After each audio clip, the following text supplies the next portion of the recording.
Hey, folks, welcome back to the Generational Gap. This is our special 12-hour live stream, raising money for St. Jude's on this, our Good Friday. We've got in with us right now John, of course. He's up there, and my screen I'm is here. up there.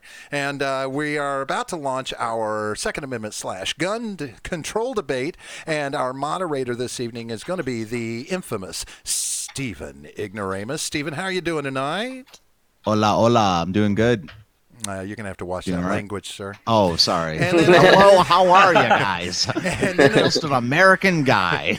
And then over here on the left again, another lefty. We've got my opponent tonight in the debate, as you've seen earlier. If you've been watching the stream, Mr. J. Edgar. How are you doing tonight, J. Edgar? J. Edgar, I am doing great. J. Edgar has tried to slant the judges. He's pulling shenanigans and has put on a nice shirt. So I have decided to call the win for me. I win because shenanigans. But anyway, so we've got all this going on now.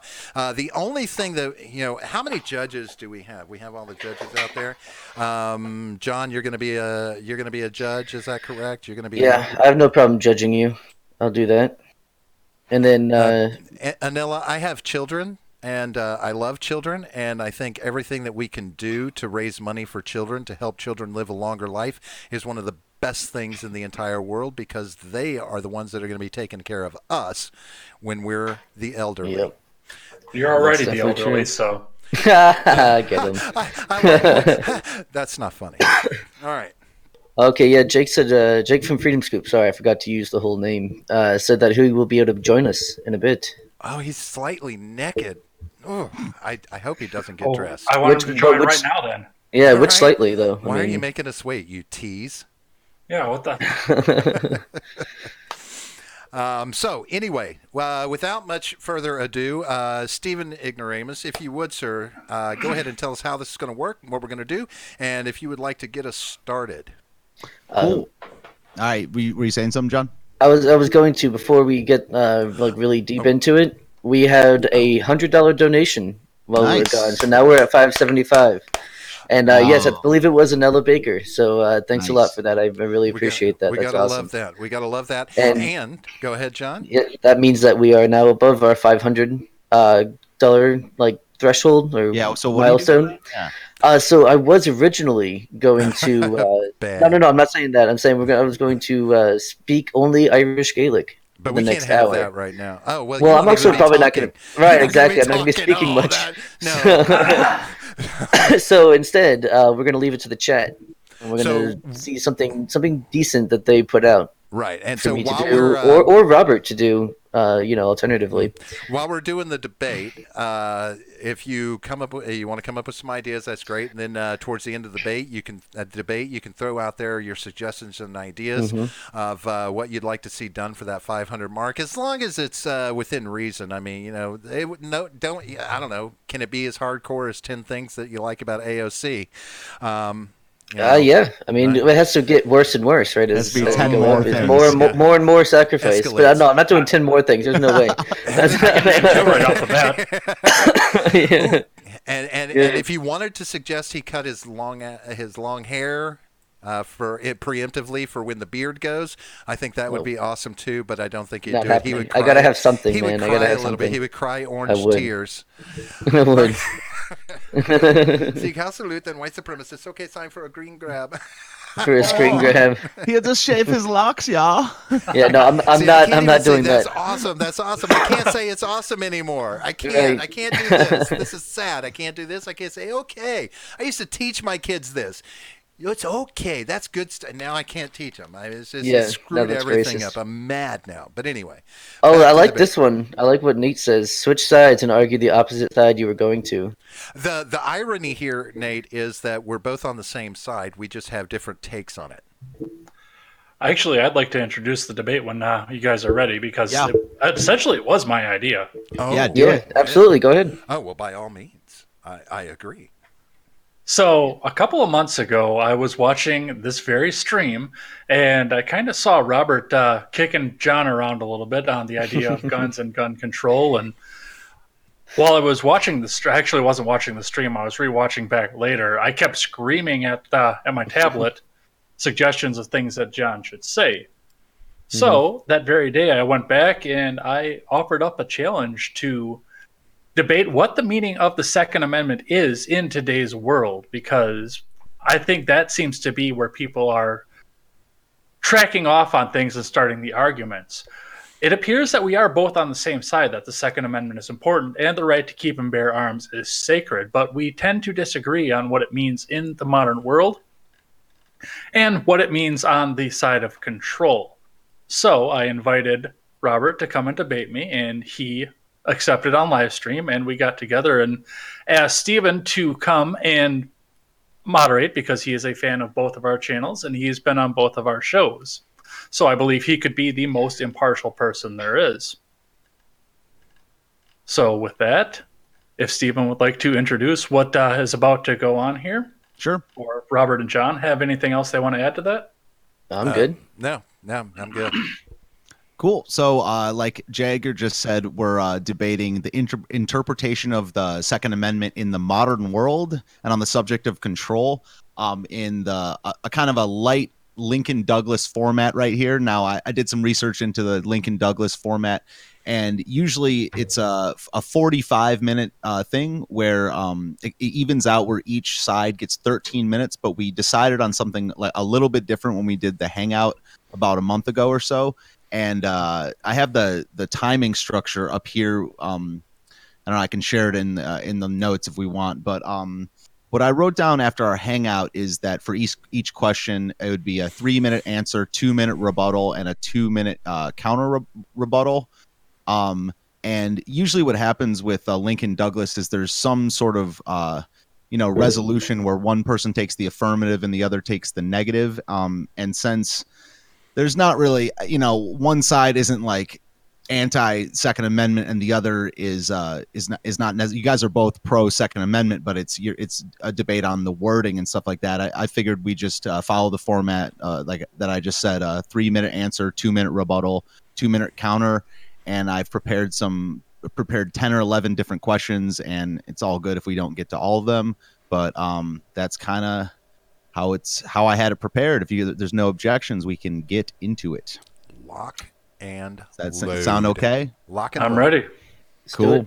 All right. So the first thing I had brought up, and since this was J. Edgar's idea, the first question or statement was just give a brief statement on how you view the situation of gun rights and gun control in this country at the present moment. J. Edgar will go first, and Robert will go second. And I'll start the timer whenever you're ready. 3 minutes. My view on the Second Amendment in today's world is that it is completely absolute. From the federal standpoint, we have the right to keep and bear arms, and the federal government should not be interfering in any of this at all.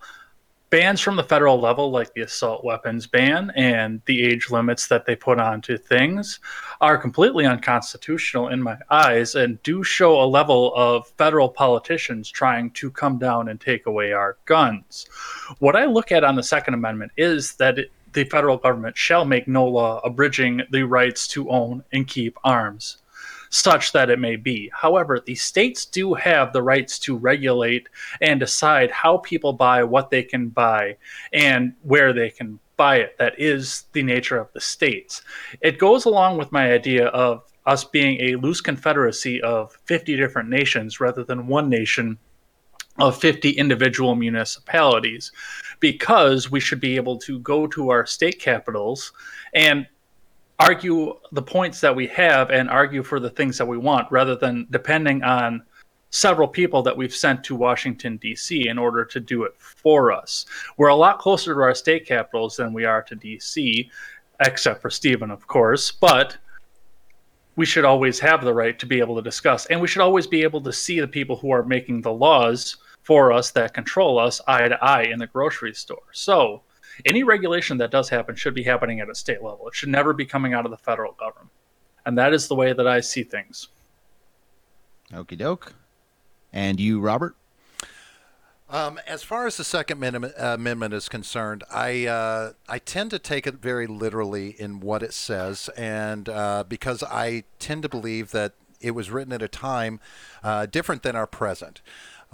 We have gun legislation, or as I like to call it, regulation, which is specifically called for in the Second Amendment, according to my interpretation of it, when it says, a well-regulated militia. And of course, that was talking about people to protect the country, whether from invasion, etc. And it is in the idea of having the security of a free state, and that it should not be infringed. Now, I believe that the interpretation of the Second Amendment tends to be interpreted based on the will of the person who's doing the interpreting. In the effect that I believe that there is a strong consensus in this country, what I like to call a Chicken Little attitude, that everyone is consistently trying to take our guns away and want to abolish the ability of Americans to own and bear arms at all. And I don't agree with that, and I don't believe that this alarmism that we have in the country in regards to this is acceptable. I believe it is unfounded. I believe that there are other amendments in the Constitution that are under more dire threat than that one. I believe that states' rights are more impactful on gun legislation than the federal government is. And I believe that these looser and looser interpretations of what it means, from the extreme of people saying that I should have any weapons that I choose, that the military has, etc., goes too far, because most people in this country do believe in certain amounts of regulation. They do agree with regulations like background checks. So if we have evolved to this point where we do accept some regulation and we want to cry foul when there's any other regulation, I think it's a discussion that has to be had. And I think we need to determine what we consider apt regulation of guns, and Time's almost up, and what the downfalls of not having any regulation at all are. Okie doke. All right, and so I had it written down, so like the first round that there wasn't necessarily a rebuttal, but that was 2 minutes by J. Edgar, and then 2 minutes by you, Robert. And if you want to counter that, you can, J. Edgar, or we can just move on to kind of the first question. I just counted that as the opening statement. I don't have anything to counter with that. I'm interested in seeing what the questions came up as. All right, cool. So, like I said before, it's 3 minutes, 2 minutes, 2 minutes. So this first question is going to be for Robert, and it's kind of the same thing. So right now I'm going to read the Second Amendment, and I'm going to read the Second Amendment, and the question is what is your view on the wording of this amendment, Robert, and is it outdated, and in what way? So, Second Amendment says a well-regulated militia being necessary to the security of a free state, the right of the people to keep and bear arms shall not be infringed. 3 minutes to you, Robert. The amendment was written at a time where a militia was important for the security of the country, because we were at risk of invasion. We had just come out of the Revolutionary War, and a monarchy that was overseeing us from across the sea. We needed to protect ourselves, and the idea, in my opinion, was that the government would not infringe the population from having weapons available, so that if a militia was called up, they would be available to protect the country. Now, I believe that that has changed over time, where people, I guess the interpretation of it now kind of eliminates the idea of the well-regulated militia. But I do believe that Article 2 specifically calls for a regulated militia. That tells me that there should have been some governmental body regulating or determining how that militia is set up, what happens with it, even if it's to the extent of regulating on gun control. Because when the bottom line comes, what we had available then is not the same as what we have available now. The weapons that we're talking about from that time were antique weapons, antiquated, flintlocks, things like this. They were not looking this far into the future where we now have, nuclear weapons, which, and tanks and things that, I'm not of a mind that the regular citizenry should have in their front yard or, sitting in their backyard, whatever the case may be. I also believe it should be evolved to the present day because it says it shall not be infringed, yet the simple fact of a background check is an infringement on that right because it slows the process down a little bit before you can get a gun. Yet 90% of the population, if not more, agrees with background checks being in place to help as a preventative measure, but not necessarily doing everything. It doesn't necessarily do everything it should, but many people agree that it should be there as some amount of stopgap. So if we believe that there should be some regulation, then we cannot stand on the old wording that says it shall not be infringed because we already accept a certain level of infringement. Yeah, you have 30 seconds left if you want to keep going, or you can give I'm it good. to, I'll turn okay. the time over to So Jay. 2.5 minutes to you, then, Edgar. Okay, so I listened to this speech, and it's a very good speech, obviously, and it does bring up the arguments that a lot of the anti-gunners out there are trying to bring up. The fact that we have different weapons available to us now, and that everything should be interpreted differently because of that. But one thing I do want to bring up is the fact that there has never been a really successful invasion of the United States without being a silent invasion like immigration or some of the things that other more extreme rightists argue for. A direct invasion just doesn't happen. And think about where anybody would come in if there was an invasion. If they tried to invade through LA, the Crips and the Bloods would stop them cold in their tracks. And it would be the same thing if they tried to come in through Boston, New York, or any other port of entry where they could just directly come out, assault, and invade. And that's because everybody in the rest of the world knows that any invasion that they attempt onto this country is going to be met by a lot of angry rednecks with guns. They might get through some of the liberal cities right away, but as soon as they get back out into the country, they are going to be met with a very, very sharp resistance of very, very angry people. Now, Robert argued for availability and the fact that all we had was antique flintlock pistols at the time. That is simply not true. There were automatic weapons such as the puckle gun and various other repeating arms at the time. So the technology hasn't really changed that much, just the ability to mass produce the technology has changed. So I think that the difference of arms is really a moot argument at this point. Now, the other thing that Robert brought up was the idea of whether or not 90% of the people want to see any sort of regulation on anything. And that goes back to some of the foundational principles of our government and 30 seconds. The way that our government was structured. We are not supposed to be a mob rule. We're a republic in a loose confederation of states for a reason. That way the rights of the minority are protected from the rights of the majority. Okay, and 2 minutes back to you, Robert. In regards to that, as far as mob rule, my point to that is that not that the mob says we should have background checks. My point is that a large portion of the population agrees with background checks being in place. They're comfortable with that. So again, they're comfortable with a certain amount of regulation. So if we are going to regulate, then if we're going to be comfortable with regulation, then we cannot stand on this shall not be infringed. You can't ask, you can't have it both ways.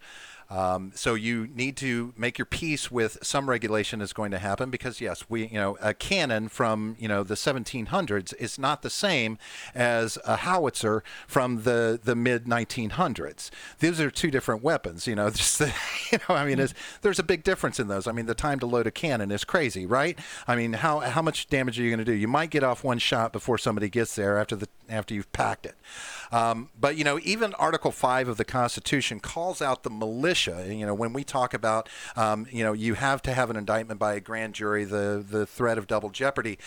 It says except in cases arising in the land or naval forces or in the militia, when in actual service in time of war. And that was what a militia was intended for, was to be used in a time of war.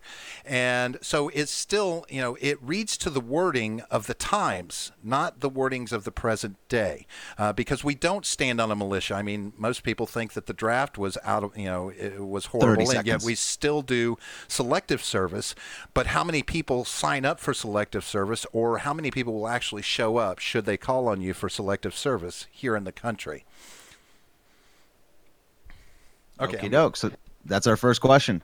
Okay, so this next one is for you, J. Edgar.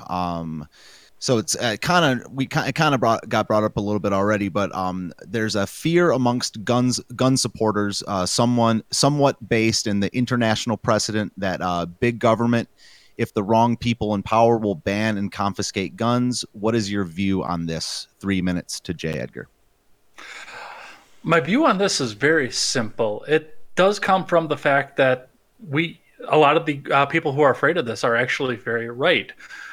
The big government steps in and they decide to eliminate guns, but they don't eliminate any of the problems that come with the guns. There are still murders, and studies have shown in Australia that the murder rate didn't really go down. It went down kind of in relationship with the rest of the world, but the U.S. murder rate went down almost similarly from the time that Australia bought all the guns back. And we look at other countries around the world. One of the ones that I want to bring up when I talk about that is England. Because England has banned guns and has banned guns for a very long time, and yet violence is still a very high point. England has had to go so far as to try and ban certain, if not all kinds of knives from general purpose, which makes it very interesting when you try to make a salad, but also shows the overreach of a government that has been allowed to run away without having any sort of check against it. The side of England is... it's a really funny side because there are so many other things that you can buy to do mass destruction, and people are doing massively destructive things to it. People are buying trucks and running through crowds of people, and people are bombing massive crowds of people just the same way that they would do here.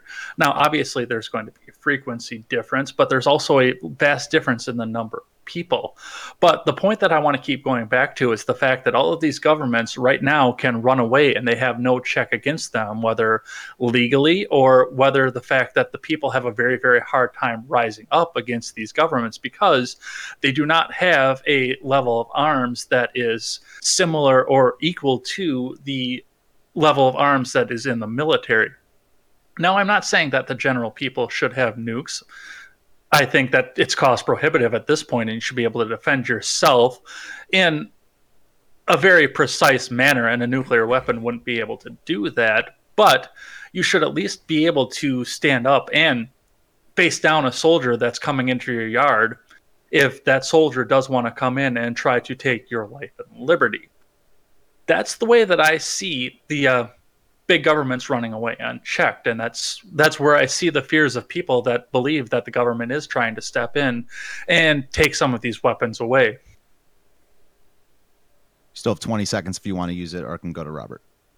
I'll concede that to Robert. Okay, 2 minutes, 20 seconds. As far as the government, yes, there are people in this country that have this fear that the government is trying to take our guns away. But we do have evidence in the Supreme Court where the Supreme Court has overruled state legislation or even district legislation, for instance, in Washington, D.C., calling some gun laws on states too strict and calling for them, citing for the plaintiff and having those laws amended. It is, our Supreme Court attempts to uphold the Second Amendment. Yes, in the early 1900s, they interpreted it to say that it was about control of the military, having a stronger control of the military, making sure that the military is set up. But that has since changed to where now the part about the militia is now mutually exclusive from the right to bear arms shall not be infringed, and that's understandable. By no means should anyone feel like they shouldn't be able to own a gun. And many people in Washington, I think an equal amount of people in Washington agree with that, specifically on the Supreme Court, making rulings that protect the rights of gun owners as opposed to diminishing the rights of gun owners. We have plenty of money that goes into Washington to prevent most legislation that attempts to be put into place. So where does the legislation go into place? It goes into place on the state level. And what should be happening is if individual states feel that the constitutional rights around the Second Amendment are being infringed, then they need to petition/sue the federal government to have the government come in with oversight to protect their rights under the Constitution. Because, again, laws are more strict in specific states than it is overall in the government, the federal government itself. And gun sales continue to rise. Okay, and 2 minutes 15 back to you, J. Edgar. Okay, so Robert is absolutely right when he brings up the fact that the Supreme Court is out there and trying to defend legislation from going through that will control or have our guns taken away from us. That is very true now. But I look at the agendas of the people that are running for president right now, especially, but also of the supporters of them and the people in the legislation who do want to align themselves with the same agendas as many of the more extreme people right now that are running for the presidency. One of the big things that I keep coming back to when I keep thinking about this is the idea of the court pack. Now, the president promised that he was going to have strict constitutionalists come up and be on the Supreme Court. He was going to have all of his picks were going to be strict constitutionalists, which would be people who would defend the Second Amendment. But anybody who's running for president right now is talking over and over again about packing the Supreme Court, which means that they are looking to get more activists on there who will rule in favor of their radical agenda, which does include the removal of gun rights from the people of this country. I'm not saying that everybody in Washington is trying to get rid of our gun rights. I do stay wary of some of the people on the right, but I'm especially afraid of the people on the left who will do anything to win and anything to try and make sure that their radical agendas are enacted. So I watch very cautiously to a large government that is going to overreach and run away with the power. And I do hope that we do keep a power in the hands of the people that's in place to check the powers of those people in the government. Okie doke.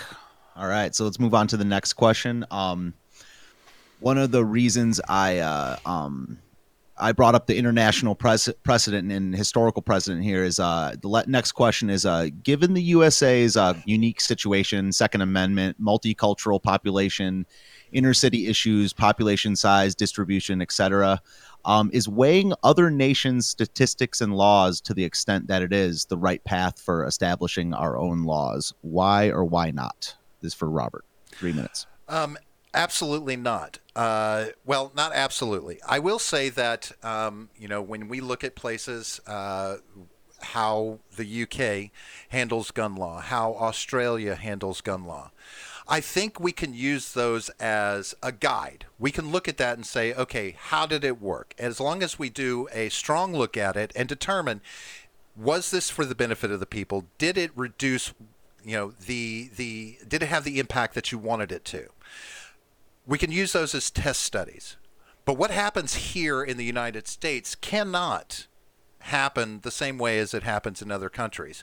The idea that our government could put a ban on, say, 90% of firearms and expect people to comply is ludicrous, because we have a constitution that basically tells us that a tyrannical government is why we have the right to bear arms, right? This is one of the reasons why we have that tenet in the Constitution, or how we perceive it being there.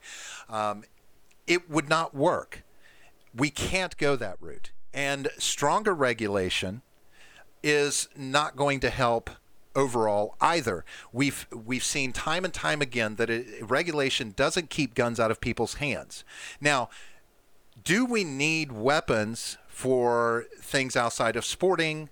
Do I need an automatic weapon to, just to have to protect myself from the potential that the government is going to get on its high horse and decide to invade homes and turn us into a police state? Well, if we've reached a point where we're going to become a police state and that's what they're going to do, guns aren't the issue anymore. We've gone too far. We would have already stood up. We would have already stood up and put those guns to use to take back our government and to set things aright. So this idea that we can model ourselves after other countries, yes, we can take some of what they've done and use it to our benefit as far as how we frame our own gun control. But to model them specifically, I think is definitely a bad idea, because the one thing that a country like the UK does not have, they do not have a democracy such as we have. They have a parliamentary monarchy. I mean, they don't have a choice. 30 seconds. They don't have a constitution to lean on. They don't have the same rights that we do to lean on. So, they can't be used as the litmus test for how we handle our gun control outside of, did this work? Did that work? How can we interpret it for ourselves? Okay. 2 minutes to you, J. Edgar. I do have to agree on the fact that Robert is absolutely right. We should not be using any of these nations as a litmus test. And really, the opinions of the British haven't mattered to us for 242 years at this point. We kicked their red-coated asses out of this country for a reason.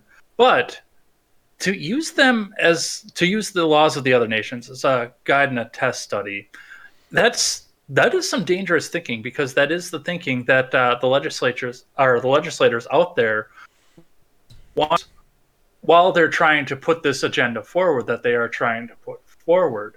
Now, yes, we have the Constitution in place, we have the Second Amendment in place in order to make sure that we continue to have the ability to stand up against tyranny. But we do have a very vocal group out there, both in the citizenry of this country and in the legislature itself, that wants to amend the Constitution. That is a concept that continually gets brought up as we go forward into this, as we go into debates, presidential ideas, and even legislative campaigns. And in all honesty, the mob could actually make that happen.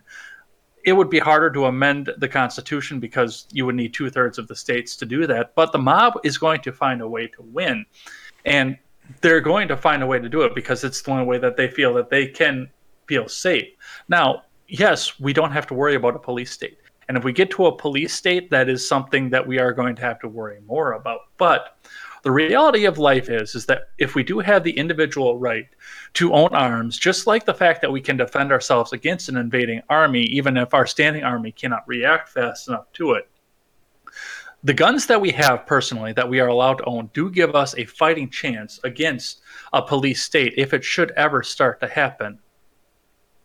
All right. And back to you, Robert. 2 minutes. I don't believe that looking at the results of gun laws in other countries is a slippery slope.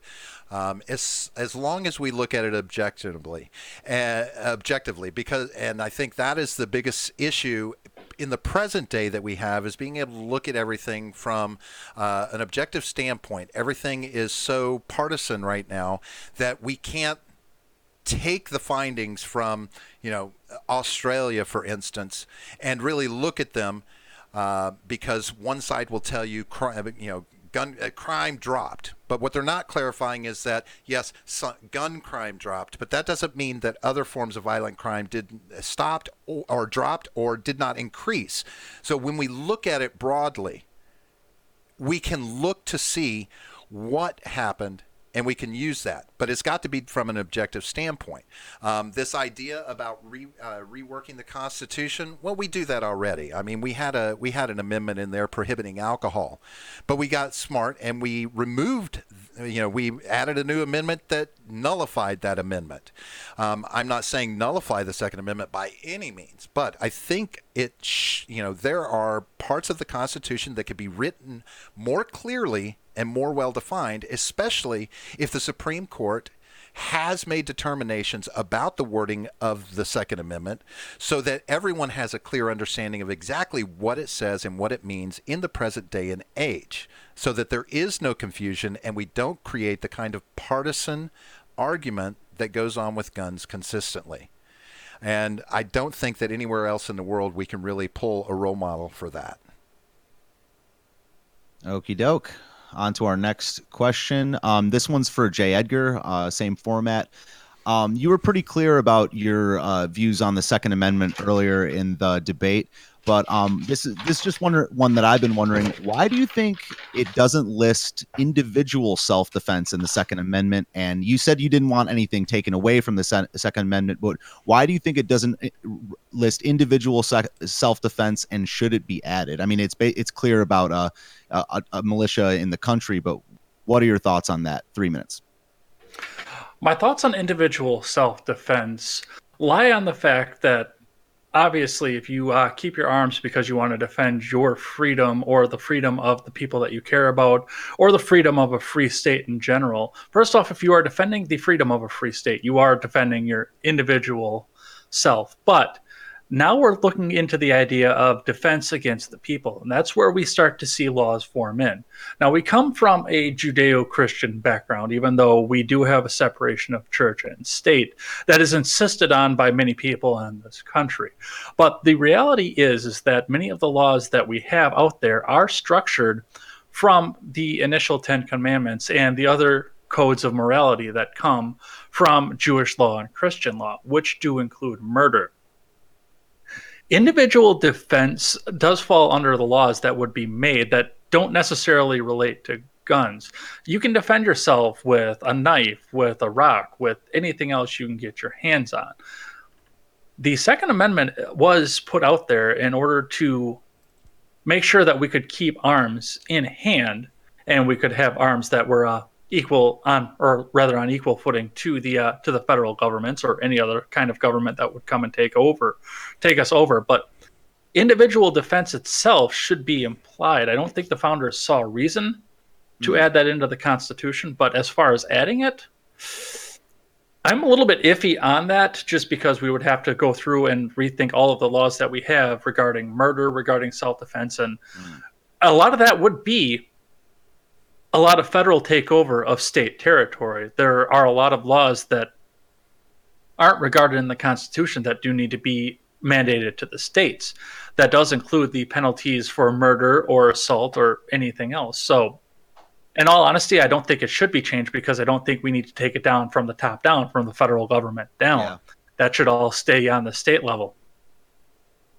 Gotcha. And I'll concede the rest of my time on that one. Okay.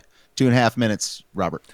In 2010, in the case of McDonald versus the city of Chicago, the Supreme Court ruled, and to preface, the handgun laws in Chicago were strict in that almost no private citizens could possess a handgun. Most were prohibited. And the Supreme Court decided that by the right of inclusion, the inclusion doctrine, incorporation doctrine, that the Second Amendment applied to citizens of Chicago, and the only thing that they could not form a majority on was how this fundamental right to self-defense.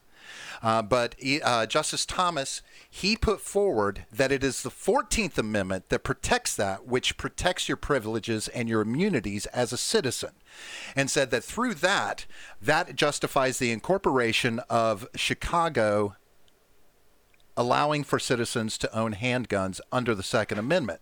So the Supreme Court has addressed it through ruling, but should it be framed into the Second Amendment? yes, if this is something that they've ruled, this is where an amendment should be amended, is to take into account what the Supreme Court has decided. So if the militia part of the Second Amendment doesn't work with the uninfringed right to bear arms, take that out. Qualify that inclusion, reference the 14th Amendment, that this includes, that is covered under privileges and immunities of the 14th Amendment as a citizen of this country, because as a citizen, you have the right to keep and bear arms. It's very simple how they've handled it, and they have addressed it. So yes, it should be ratified, it should be updated to incorporate rulings such as this. Okay, and 2.5 minutes back to you, J. Edgar. I look at rulings like what we saw out of the city of Chicago, and that's a good one to bring up on this case. But that does get covered under a different amendment. I don't think that any of the language of any of the amendments thus far should be abridged, changed, or otherwise at this point, because that does leave us in a dangerous state where anything can be interpreted in any way that we want. If we do want to change something in the wording of anything, it shouldn't be incorporated into another amendment. We should be able to go and make yet another amendment to the Constitution because we have the rights to do so. It's framed out in the Constitution. So we would add a further amendment down the back if we needed to change the language to add self-defense into anything. However, again, that should be just inherently applied and should be left to the states as to how they handle any penalties or any privilege or right to self-defense rather than bringing it from the top down, because different things are going to mean different, or rather different demographics are going to require different sorts of penalties, laws, and otherwise to mandate themselves as they go along. Gotcha. So we have another. Yeah. So go ahead, Robert. I just wanted to point out, and that I believe that's where our 2/3 states ratification necessity comes into play. That forces 2/3 of the states in the United States to agree with that, and then the ratification does not go into place should that not happen. That allows for the differences in demographics. Gotcha. All right. So on to our next question. This one's for Robert. And after I ask it, I have to turn my camera off real fast, but I'm not leaving, just to let you know. This is for Robert. Do you think that universal federal background checks would be effective to reduce gun deaths? 3 minutes. You can look at lots of statistics. I found different statistics here and there, and basically what has been determined, depending on who you look at it from. The NRA will look at case studies, some funded by themselves, others not, and they will say there is no statistical difference between background checks and mostly the NRA focuses on accidental gun deaths, but I don't think background checks do 100% of the job. But I do know that there are people stopped from getting guns that should not have guns because of universal background checks. We have specific people that we agree that are in the Constitution that should not have guns. And a background check at this point is the only option that we have to try and safeguard that. Now, does that mean that the FBI, in doing their background checks, gets it all done? No, because they just don't get the job done. And I think the percentage I saw was approximately 13% of people wanted felons, or fugitives, were out there that were actually caught based off background checks, which surprises me because I don't understand why, if you're a fugitive from justice, you're applying for a background check in the first place. But it is the only safeguard we have to keep guns out of the hands that are very specifically called for to not have weapons. If there's another alternative that can be brought forward, by all means, let's look at that. But as it stands, the background check is the only thing that we have to do that. I don't believe that the background check can actually, if someone is, when we talk about the mentally impaired that shouldn't have weapons, of course, they've had to have sought help so that they're registered in some sort of database of mentally impaired that shouldn't have weapons. So we're not going to stop it. but the background checks are the closest thing we have to prevent those people that we in our Constitution and as a citizenry have agreed should not have weapons. Does it need to be extended? There's been talk about a 10-day, making it 10 days versus a 3-day. Some states incorporate a 2-3 week background check. That's on those states. The bottom line is, I think the FBI needs to pick up the pace and get them done so that they get them done in the 3-day turnaround, so that we don't have sellers that can go ahead and sell the gun because the background check didn't come back in 72 hours. I think we need to hold the FBI accountable to make sure that that's happening on a more frequent basis. Okay, J. Edgar, 2 minutes.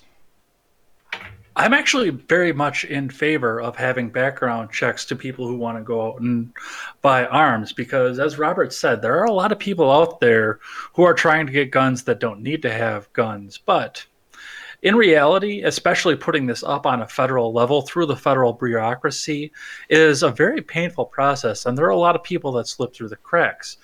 You two gentlemen over there live in the same state as a young person who was repeatedly referred to the FBI for his dangerous behavior, and yet he had a long rifle in which he went through and shot up his school for. So I lose my faith in a bureaucracy to be able to do an effective level of background checking. Now, I look at the idea of background checks. One of the biggest things that scares me is the thought of who decides, because putting something up on a big bureaucracy like that, especially in a bureaucracy of unelected officials like the FBI is just a dangerous idea. And we have seen recently, with conversations that are surrounding the Mueller report and some of the issues that are coming up right now, the idea of an agency like the FBI turning into a partisan agency. And that worries me, that they're also in control of deciding who can carry arms and who cannot, who is a political dissident and who is not. So the idea of having them in control of everything else out there is a little unsettling to me. But the other idea that comes down to this is the idea of the universal background check that is currently getting pushed through the legislature and trying to get passed through the House, which I completely disagree with. I think it's a bad idea, because they're trying to make it so it happens when, well, obviously I couldn't do that with anybody else in this room because nobody lives in the same state as me. But if I wanted to sell a shotgun to my neighbor, if all these universal background checks go in, I would have to go through a gun dealer and make sure that we all got background checked again. And for the most part, what I want to take out of this is that we need to get the FBI out of this, because they're unelected and they don't have any right to decide. They are not beholden to us. Back to you, Robert. 2 minutes. The idea that anyone that has an idea that the background checks, I hear this argument that the background check is the beginning, is part of that slippery slope. It's just it's one of those steps in stronger gun control and eventually taking the guns away. But surprisingly enough, with a little fact checking, you'll find that since I believe it's 1998, over 311 million background checks have been done in this country, and of those, since 1998, less than 1.5 million have been denied. Now, this idea of alarmism that guns are being taken away or being denied to people doesn't sit right with me, because that is an extremely small percentage of the background checks that have been done for the last 20 years. Only less than 1.5 million people denied access to guns, and a good portion of those were felons. Total federal, I'm sorry, I stand corrected. It was 1.6 million were denied. And of those, 851,000 of those were people that were convicted of a crime punishable by more than 1 year or a misdemeanor of 2 years. Now, these are people that shouldn't have guns. Almost 200,000 of them were fugitives from justice. And that's from 1998 to the present day. This does not set off alarms to me that the background check is a bad thing, that it stops anything, it stops anybody from getting guns. It seems to me that the best it's done is prevented 1.6 million people from getting guns that shouldn't have them. Okie doke. That's all for that round. The next question is for J. Edgar. So you hear politicians and citizens using the word need often in our firearms discourse, especially when talking about other citizens other than themselves. Is it the government's job to say what citizens need or don't? 3 minutes. Well, I don't need 3 minutes to answer that. It is not the government's job to decide who why needs not? what. Yeah, but why not? yes, let's Yeah. take this a little step further. We are a free people, and the fact that we have a Second Amendment is a demonstration of the fact that we are a free people. The first thing that the government put into place when they were setting up the Constitution was that they held valuable the right of the people to speak out against the government. The second thing that they put into the Bill of Rights was to safeguard the ability for people to defend themselves in the event that they start to speak out against the government. Therefore, we have the ability to go out there and purchase anything that we feel that we need in order to stand up against tyranny or go hunt for sport or anything else that we want to do. Now, yes, the background checks are in place because there are people out there that don't need to have guns, and there are people out there that should be prevented from having guns. But as far as the types of weapons that we are allowed to have, the government has no say in what I need. If the government is trying to tell me what it is that I need and what I don't need, it's because they have something above it and they want to make sure that I can't go up and match against them. No, federal politicians have no business telling me what it is that I do and don't need. And that's the way that I look at the federal government. And that's even the way that I look at the state and local governments as well. I'm a free person. I've got my property. They have no reason to be on it. I have the Fourth and Fifth Amendment to protect me from that. And until I commit a crime, they have no right to come in and tell me what it is I do and do not need. Okie doke. 2 minutes to you, Robert. I believe that the government has a certain level of in my opinion, permissibility to designate, and we do, military-grade weapons. Now, if we have this, if you are a citizen that is not in or has been in the military, I believe that military-grade weapons are not a part of citizenry weaponry. That's just my opinion. I think that is where we can draw the line. Now, does that mean it's okay for the government to start just throwing any weapon they feel necessary into the category of military grade? No. But there are weapons considered military grade that don't necessarily need to be in the hands of the citizenry. Because again, if we reach the point where we needed equal weaponry, we're too far past the point. We should have stood up already, and we should have done something about this before it got to that point. This idea that anything the military has, we should have access to so that we're equal and on the same footing, I disagree. I don't want my neighbor to have an ICBM missile sitting in his backyard ready to launch. I don't necessarily want people to have C4 explosives waiting to stick on the side of somebody's house whenever they piss them off because the dog's shit in their yard.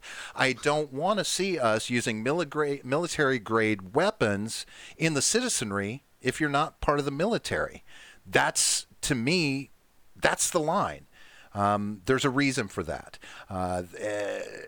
Now, again, that's my opinion, and people may naysay that, but I think that's where we have that line. I think that's where it should be drawn, and I don't think that we should give the government the right to arbitrarily add all weapons to that list. Okay, 2 minutes back to you, J. Edgar. Now, when I look at the idea of using things like intercontinental ballistic missiles, first off, if you're living in a neighborhood where somebody can afford one of those, well, I aspire to go live in the same neighborhood as you do because that's a pretty ritzy neighborhood, and I want to have that kind of money as well. But let's go back onto something a little bit cheaper. You brought up C4 explosives or even automatic weapons, which have been price pointed out at this point. But, with the legislation going back in and the manufacturing being encouraged again, we could bring those back down in price point to the point where people can afford them again. Where that leaves, that we need to step off of letting the federal government decide what we need and what we don't need onto that. And if people are going and putting a block of C4 on the side of somebody's house because the dog shit in the yard, that is not on the federal government to try and take the C4 away from the rest of us. It is on the state and the locality to enforce the proper amount of laws and penalties for the fact that that person willfully destroyed property in a way that wasn't in any sort of self-defense or defense at all. It was just a petty neighborhood fight. And that is a person that should not be allowed to have arms under the background check, whether it's conducted from the state level or the federal level, because that person is clearly unstable. We need to police our people, especially in our communities, rather than allowing the government to come and take away everything from us because a couple of people decided that they were going to go nuts and blow up somebody else's house. All right, so you still got 20 seconds left, or if Robert wants to say a little. Well, I will say that, yes, 20 I understand the idea of money, but there are plenty of people with money in this country, at least the 1%, if not maybe 1.5%. There is a lot of money in this country, and there are small, extremely dangerous weapons that, are still affordable. And, I lean to black market and theft. People can get their hands on these things, if they're available to the citizenry. Okay. All right. So the slippery slope got brought up earlier, kind of from a semantic perspective, but now I want to ask a question about the slippery slope from a technical perspective. Things like 3D printed guns, so-called high capacity magazines. I think that's defined by 11 rounds and over. Things like that, mandatory registration card, things like that. Is that a part of the slippery slope, and are you worried about that? This is for Robert. 3 minutes. The self-manufacture of guns is it's troubling to me from the simple standpoint that yes, you can begin. We've seen. You can go on YouTube and see examples of 3D printed. Assault weapons, things like this. And that is a little bit scary. And I believe that there is a slippery slope there, which is going to wind up, I'm more afraid that that's the slippery slope that's going to wind up to the citizenry, those that shouldn't have guns, having greater access to guns. So I don't have to go out and steal it so that the gun is registered or reported stolen. I don't have to go and break into a store. I don't have to do anything like that. All I need to do is get a 3D printer and print my own.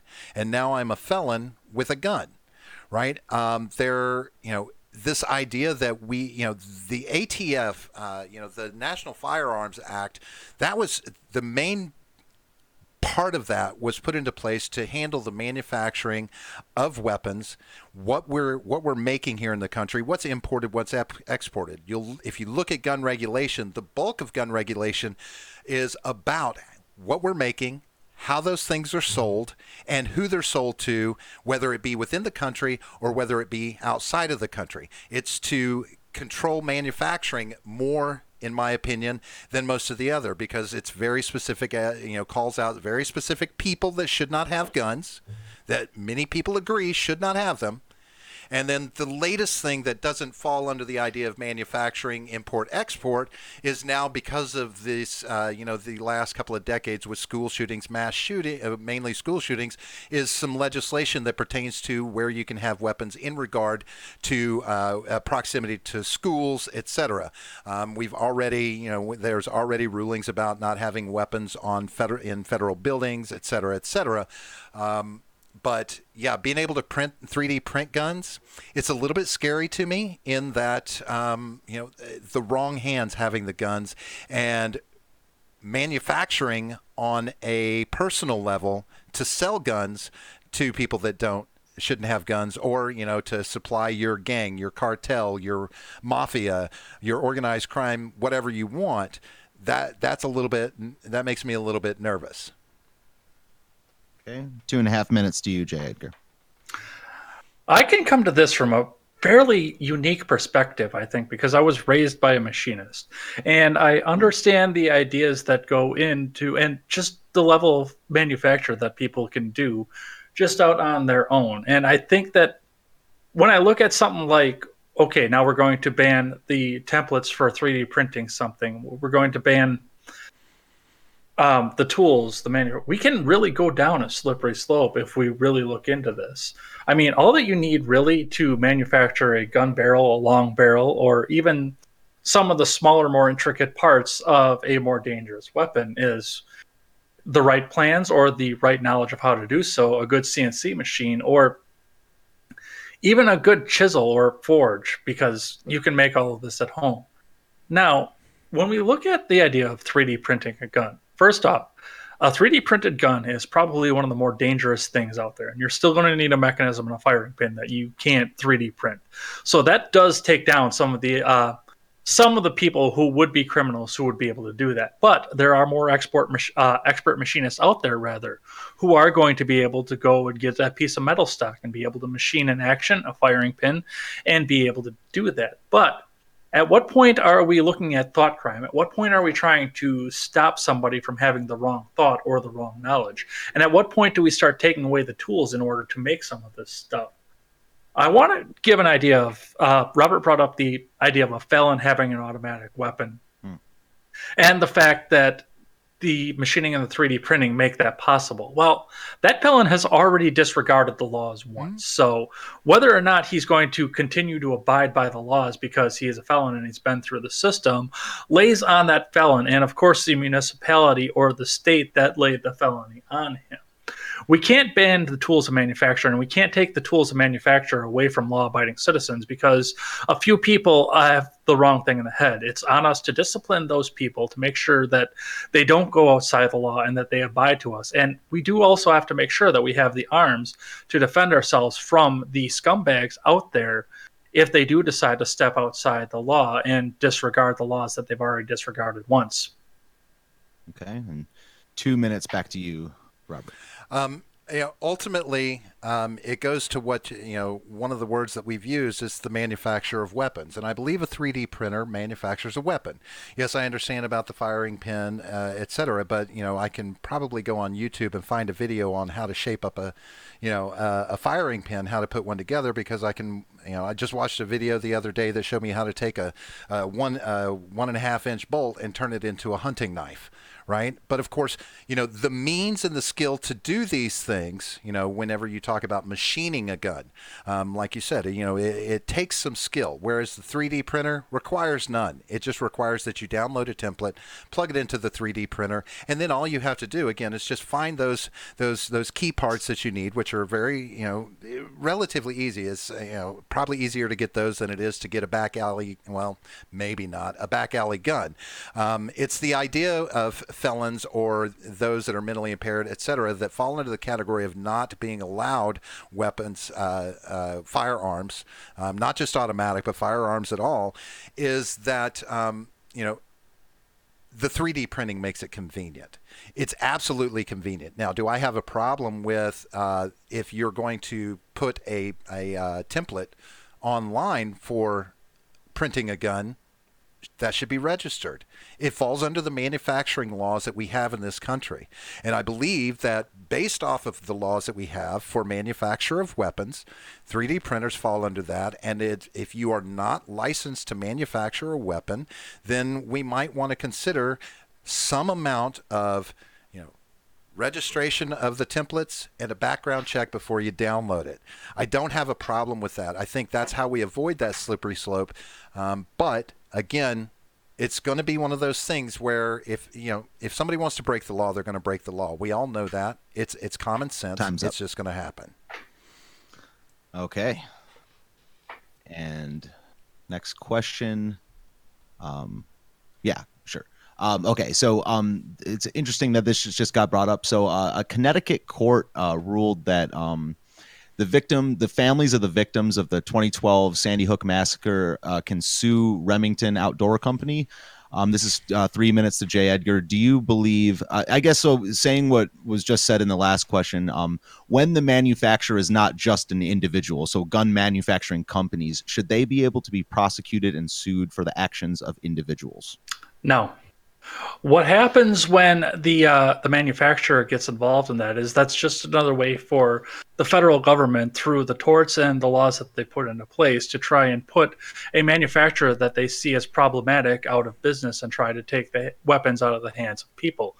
As I said before, you can go and legislate every single gun manufacturer out of existence.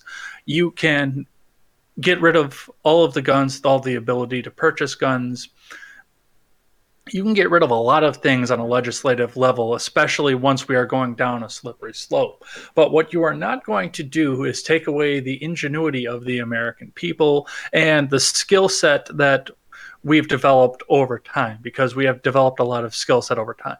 I live in Wisconsin. I live in a manufacturing state. We know how to make things. It's one of the things that we are best at in this state. There is a lot of knowledge that's passed down. I mean, a lot of stuff that we have now that we manufacture is automated, but we have an older generation that's above us. Unfortunately, many of them are starting to die off, but we do have a generation above us that knows how to make things by hand.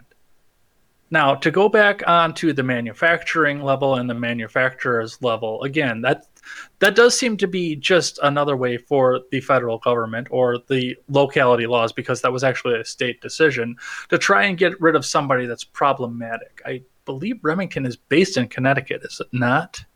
I would have to look into that. I believe so, yeah. Yeah, so that's either a way for Connecticut to try and remove Remington and remove that ideal from their state, because Connecticut does tend to be a relatively blue state, or push Remington out into another state that will be more welcoming to them, that is on a state level. But what happens now when that turns over to the federal government and turns over to the Supreme Court? And now the Supreme Court decides that anybody who's ever been in any mass shooting, which we've somehow had 90 of in this country, thank you, Newtown, for trying to inflate that statistic. And now we want to turn around and sue Armalite, Remington, and everybody else out of existence. Where do we wind ourselves up then? Okay, so back to Robert. So quick correction, the corporate headquarters for Remington Arms is in Madison, North Carolina, and they also have a headquarters in Huntsville, Alabama. So not sure if that matters, but I got that wrong. So 2.5 minutes to Robert. As far as pursuing the gun manufacturer, no. There are strict laws in place for the manufacture of weapons. What a company has to comply with in the manufacture of the weapons, what they have to comply with in the selling of the weapons, the import and the export of weapons. There are very clear, well-defined laws that tell what they can and cannot do. Now, if they have made a weapon that it falls outside of those parameters and it's used in a crime, sure, let's pursue the gun manufacturer for breaking the law. If someone takes that weapon and shoots people and it's a legal weapon to be made by the manufacturer, absolutely not. The manufacturer should not be held accountable, should not factor into it at all. And the hope is that no matter what Connecticut might say, my expectation is that the Supreme Court will overrule and will say, no, the manufacturer is not responsible for the act of an individual who legally or illegally obtained that firearm, as long as it wasn't illegally obtained from the manufacturer directly. I think it's absurd to bring the gun manufacturers into this if they follow the rule of law. Okay. All right. That was pretty quick. Back to J. Edgar, and we probably have round for another rebuttal on this one. So 2 minutes. Well, surprisingly enough, we actually, for the most part, stand onto the same side of this. So this isn't going to be much of an argument. I do want to take this one step further, because I look at a pattern like this and I look at what seems to be the agenda of a state like Connecticut that decides that this is allowed to happen. Robert brought up the fact that, yes, there are stringent regulations as to what an arms manufacturer can manufacture, how they can manufacture it, and what they can put out for sale to the country and to the general citizenry. And if they step outside of that, yes, we absolutely should be going after them, but we should be doing it in a public case, not a private case. And what I see out of a case like this is the fact that the state of Connecticut is attempting to use the citizenry, the citizens, the small claims court, and the court system in general to try and sidestep legislation and try to impose their will onto a gun manufacturer that they can't get through their own legislation in the state or the Supreme Court itself. Agreed. And I think the Supreme Court, as they've shown in the past, will uphold the Second Amendment in those cases and shut that down, because it will go to an appeal to the Supreme Court. It can't just rest on Connecticut alone. I wouldn't. If I were Remington, I wouldn't. Neither would I. If I had a small machine shop, I wouldn't. Right? So since we have a couple extra minutes, I want to revisit my last question where 3D printed guns got brought up. But back to the kind of the technical aspects of a gun and like the slippery slope argument, you hear a lot of subjective terms get thrown around, such as high capacity mag and assault rifles. Do you think? I guess the question is, do you think these are also part of the slippery slope argument? Just throwing around things that don't really have a set definition. I mean, there's no, global or American gun company that sets all these laws. Are these also part of the so-called slippery slope gun grabbing argument? Do you want to go first? Yeah, for Robert. I've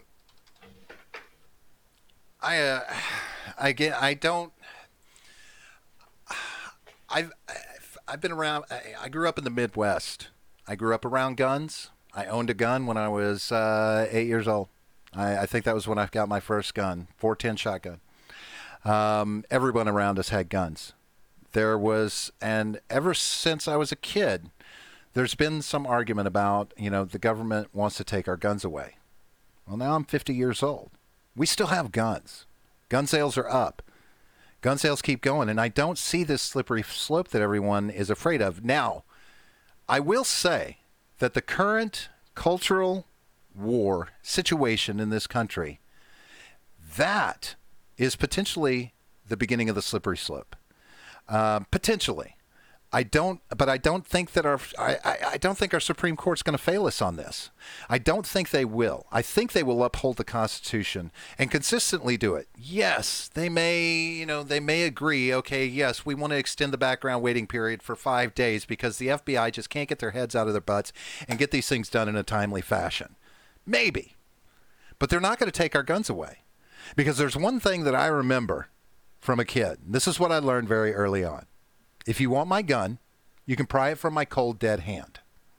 And that's exactly what we believed. And that's exactly how most gun owners see their right to own, keep and bear arms. And I'm all for it. But I see manufacturing of guns going up. I see ownership of guns, sales of guns going up. It's consistently moving forward. And yes, we have rises and falls, but gun ownership is still going strong. We're not keeping it out of the hands of people as 311 million background checks, because, of course, everyone has to get a background check every time they go to purchase a weapon. With only 1.6 million being denied out of the last 20 years, I don't see a slippery slope that everyone is so worried about. Okey-doke. And to J. Edgar, 2 minutes. I look at the idea because we thought you've brought up the idea of banning high capacity magazine and all of the other buzzwords that are out there. Yeah. And I look at the slippery slope argument as this: we see the legislators that have no way at all right now, with the Supreme Court in place and the Supreme Court sitting the way that it is, to ban guns entirely. But what they have tried to do instead is to try and ban the guns from the inside out. Taking away things like high-capacity magazines, trying to limit the amount of rounds that you can put into there. Now we go down to states like California that say that you can't have any more than 5 rounds into a magazine at any time. The slippery slope is, like I said, it's the way to try and ban the gun from the inside out. Try to put the muzzle on the people who are sitting by their guns and won't conform to the mob rule that are out there. Now, again, we look at the idea of people out there who can machine things, because you can obviously ban the manufacturer. You can ban the manufacturer. How do I want to put this? You can ban the manufacturer from being able to manufacture a large capacity magazine like that, but a guy in a garage with a metalworking shop is still going to be able to find a way to get around that. And do we legislate that away? Do we use the thought crimes? Do we take away that person's knowledge? Or do we stop the slippery slope and stop the legislation that's putting these laws into place that's preventing any of these things from being manufactured? Okie doke. And I believe back to Robert. I think I have that right. Yeah. Yeah. The banning from the inside out mentality, I don't necessarily agree with it. I mean, there's wording in our gun regulations that talk about, weapons for sporting purposes, et cetera, because of course, the idea of having a military versus a citizenry is a thing.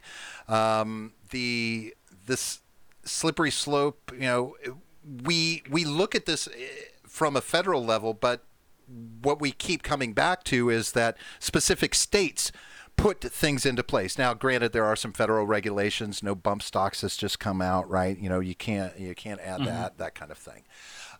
But if the public outcry, I mean, how much legislation in a state goes into place because of public outcry when a shooting happens? When this a knee-jerk reaction on a state level that happens. So then, I then throw the question back to the states. If you as the citizenry of a state believe that your state's laws are unconstitutional, do like old boy did in Chicago and take it to the Supreme Court and say, hey, our state is unconstitutional in regard to the Second Amendment. I'm suing. I need a ruling on this. Because that is where I see a lot of the restrictions, the high regulations on guns is happening on a state level. To the extent, federal regulations aside, there's a long list on multiple websites, the NRA specifically, that shows the legislation that goes on a state-by-state level. So you know what you're getting into when you move into a state. Things are banned, but yes, part of it is a knee-jerk reaction, but I think most of it happens on a state level versus the federal level. All right.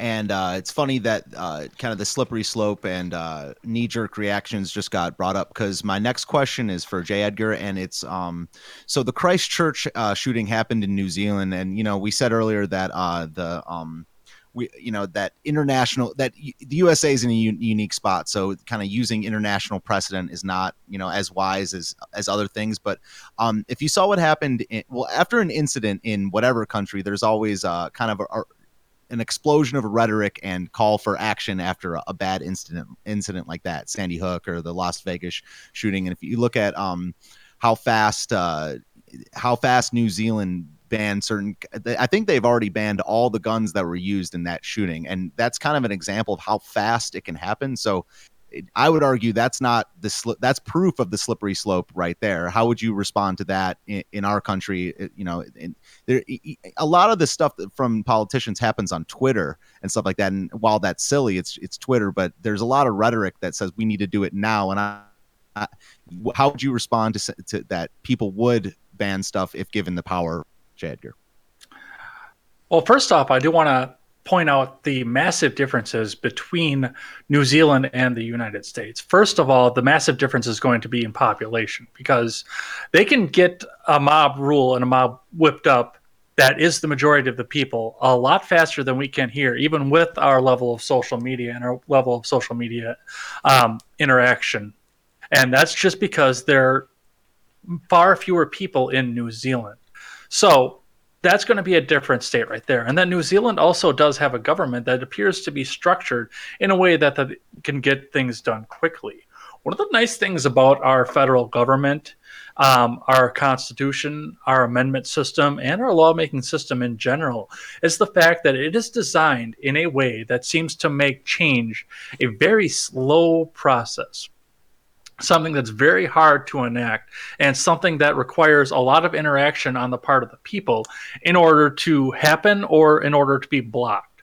So because we live in the United States, because yes, we have that reactionary idea, and yes, because people are taking to Twitter, to Facebook, to Snapchat, and to everywhere else that they can to try and whip up that mob and try to enact the mob rule and get the laws changed as quickly as possible, we do have safeguards in place to make sure that we can sit down, we can have the debate, we can be calm and cautious about it, and make sure that we can actually have the discussion, everybody's voice is heard. rather than a small country like New Zealand that seems to be set in a way that they can make things happen in a hurry. And they've just proven the fact that they can indeed make things happen in a hurry. Okay, Robert. Yeah, this is one of those things. I agree with J. Edgar. New Zealand is an entirely different beast. We can't. That falls back to the model of one country versus another and how they handle, their gun control. They do. They have a system where they can make that happen. We don't. If you're going to see knee-jerk reactions to gun law, again, it's going to happen on the state level. And even that, there are safeguards in place, a system of checks and balances on a state level that hopefully will get some of those stopped. But the upside is we can take it a step further. So on that state level, if you believe the law is unconstitutional, you can appeal it to the federal government. And even if the federal government puts a law into place, we as the citizenry can still appeal that law with the Supreme Court and question the constitutionality of it and ask the Supreme Court to make a ruling, seeing as how they're not in the process of the lawmaking, right? So a law can go into place, but if nobody says, hey, Supreme Court, step in here and tell us if this is unconstitutional or not, then, okay, there you go. That law is going to go into place. But again, our government is not set up for knee-jerk reactions from a federal level. Some states may be able to ratify these things, put them into place a lot quicker. But again, oftentimes it's a knee-jerk reaction. And, I'll refer back to the case in 2010 where a private citizen can argue against the legislation in a city/state and have that overturned as unconstitutional by our Supreme Court. And if people follow the letter of the law, follow the systems that we have in place, we can prevent regulation that we don't want in place. We can prevent things like what they did in New Zealand from happening here, even if it does take a long time to happen. Okay. And 2 minutes back to you, J. Edgar. What's nice about our country is that it doesn't even have to make it to the Supreme Court in order to get prevented. If you wanted to overturn the Second Amendment right now, what would you have to do? And how long do you realistically think, even with social media in place, that it would actually take for legislation to go through to write a new amendment to, for everything to get back to the states to get voted on, for the states to make their arguments and their decisions for it, and for 2/3 of the states to get on board? That is assuming that we could even get 2/3 of the states on board. You're looking at a good 6 to 10 years at that point, and that's the way that everything was designed to work. Any legislation has to go through one house and the other. Now, if you can start to get unanimous votes in both houses, yes, you can move things along very quickly. But a unanimous vote in our Congress and our federal Congress right now is an almost impossible thing to do. And we have a media and a social media right now where we, the people, actually get to see the stop happen, where we get to see the arguments, we get to voice in, chime in. We can write our senators, and we don't have to do it by mail anymore and hope that they get it before the arguments are made. We can make the phone call, or we can shame them on Twitter to make sure that they either bend to our will or don't bend to the will of the other people. So we've got so many options to try and put this in place. And a social media system that was designed to probably make this whole thing go faster, especially when the government got involved, actually took its place in trying to make this go slower. There is an irony in the fact that these knee-jerk reactions happen because of, the will of the people, right? That's supposed to, govern, be a part of making sure that laws go into place that, represent ourselves. There's some irony there, I think, that's kind of funny. All right, so we have 3 questions left, and I figure we can use the remainder of time to have kind of open discussion and maybe check the chat and stuff like that. So the last 3 rounds is I'm essentially going to read a statement, and the person whose turn it is going to agree or disagree and say why or why not. Okay, so the first one is for Robert. Because criminals don't follow laws, stricter gun laws won't lessen gun violence. Agree or disagree, and why or why not? I agree. If a criminal's going to break the law, he's going to break the law. If you want to get your hands on a gun, they're readily available. I mean, there's plenty of guns stolen. There's plenty of guns lost. They're out there floating around. It's possible. If a criminal wants to get their hands on a gun, if they want to get their hands on a grenade, if they want to get their hands on, just about anything that they might be able to get access to. I mean, we see all sorts of level of weapons being stolen here, around the world, whatever the case may be. If they want them, they're going to get them. So, no, is stronger regulation going to stop it? No. I don't even know how much we could tighten up regulation to do an impact. I mean, really, you'd have to pull guns off the streets. You'd have to make all guns illegal to keep criminals from getting them in their hands.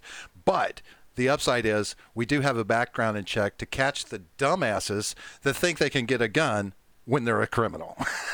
At least stop them from that, because if they went the course of a background check, they're having trouble getting it on the street, is my thought. Okay. Jager?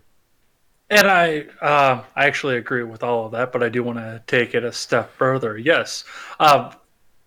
If we do tighten up the regulations, if we make this harder for people to get guns, if we make it harder for legally law-abiding citizens to get guns, we can still outlaw all guns, and outlaws are still going to find a way to get guns, including, like we talked about in the discussion before.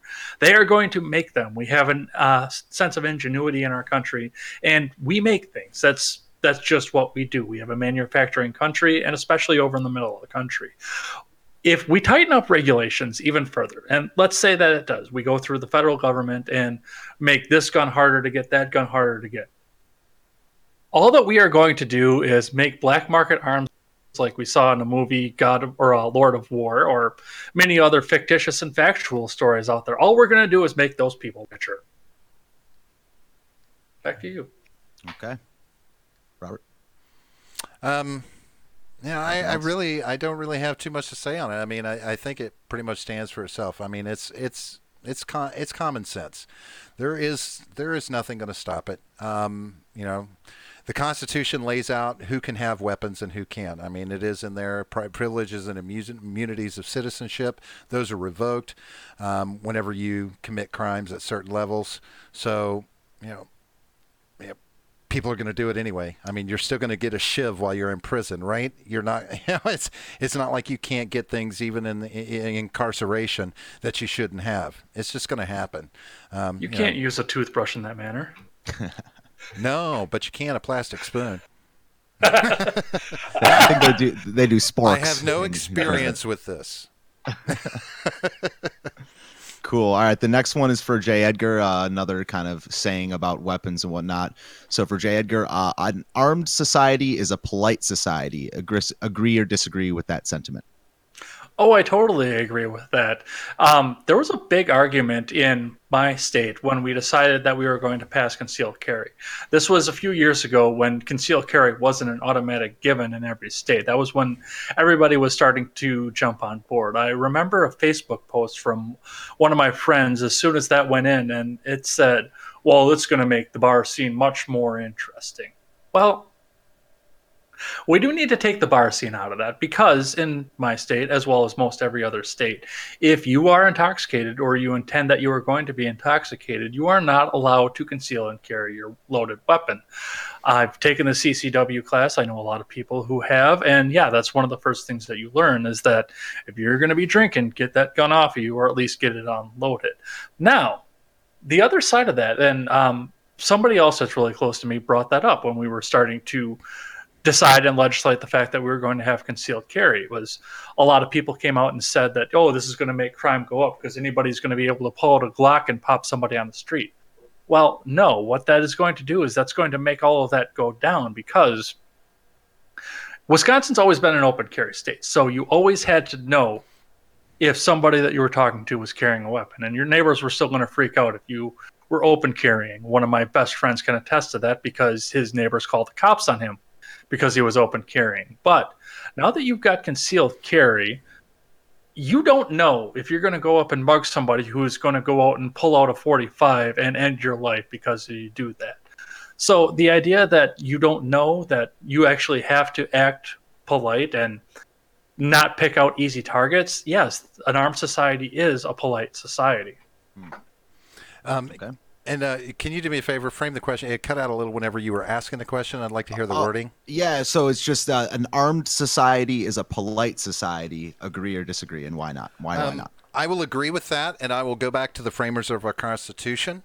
The idea that an unarmed man is more likely to be a target than an armed man.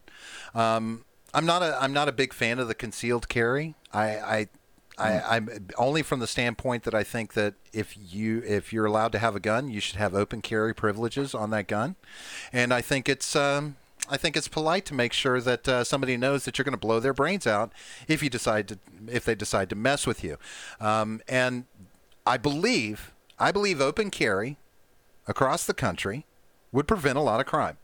I believe crime rates would drop significantly. Our framers had that thought in mind.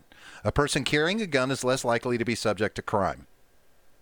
Now, that's not to say somebody else won't pull out a gun and go to town and want a gunfight, but it's less likely to happen than someone to come up and punch you in the face when they see a .357 Smith & Wesson on your hip. So, concealed carry, I'm on the fence. What difference does it make? Skip that. Just put it to open carry. Let everyone carry openly if they have the right to own a gun, and go from there. Because where I grew up, man, you had, every truck had a gun rack in the back. You had your 2 rifles up in there. Everybody had a gun on their hip. They walked around. You knew there was a gun. You didn't mess with them. That's how it was. And guess what? In the Midwest, when I was growing up, it was a pretty polite society, and I was happy about that. That's where I learned respect for folks. Cool. So, yeah, what do you have to say about that idea that it should be all open carry, J. Edgar? The only thing that I have different to that on carry is the idea of that does make easy marks. It makes easy targets. That's part of the reason that I do support concealed carry over open carry is the fact that rather than just looking on somebody's hip and say, oh, well, that guy doesn't have a gun, I'm going to mess with that guy. I'm going to go screw with that lady over there because she obviously doesn't have a gun because this is an open carry state. If we have concealed carry, you don't know what that person is carrying, so you don't have that easy mark target. I do want to take a step further, though, the idea of, everybody's got a gun rack in the back of their truck, because I'm still in the Midwest, and one of the very first videos that I made for my channel, so I brought up something onto that lines. We didn't have school shootings at my school, and it wasn't for the fact that people weren't getting bullied. It's because we lived in a very rural place in a very small town. At any given time, there were 200 cars in the parking lot at any given time, and at any given time throughout the year, there were about 100 guns out there. Wow. And everybody knew that. And if it was either November or April, that number jumped up to 300 guns easily. Wow.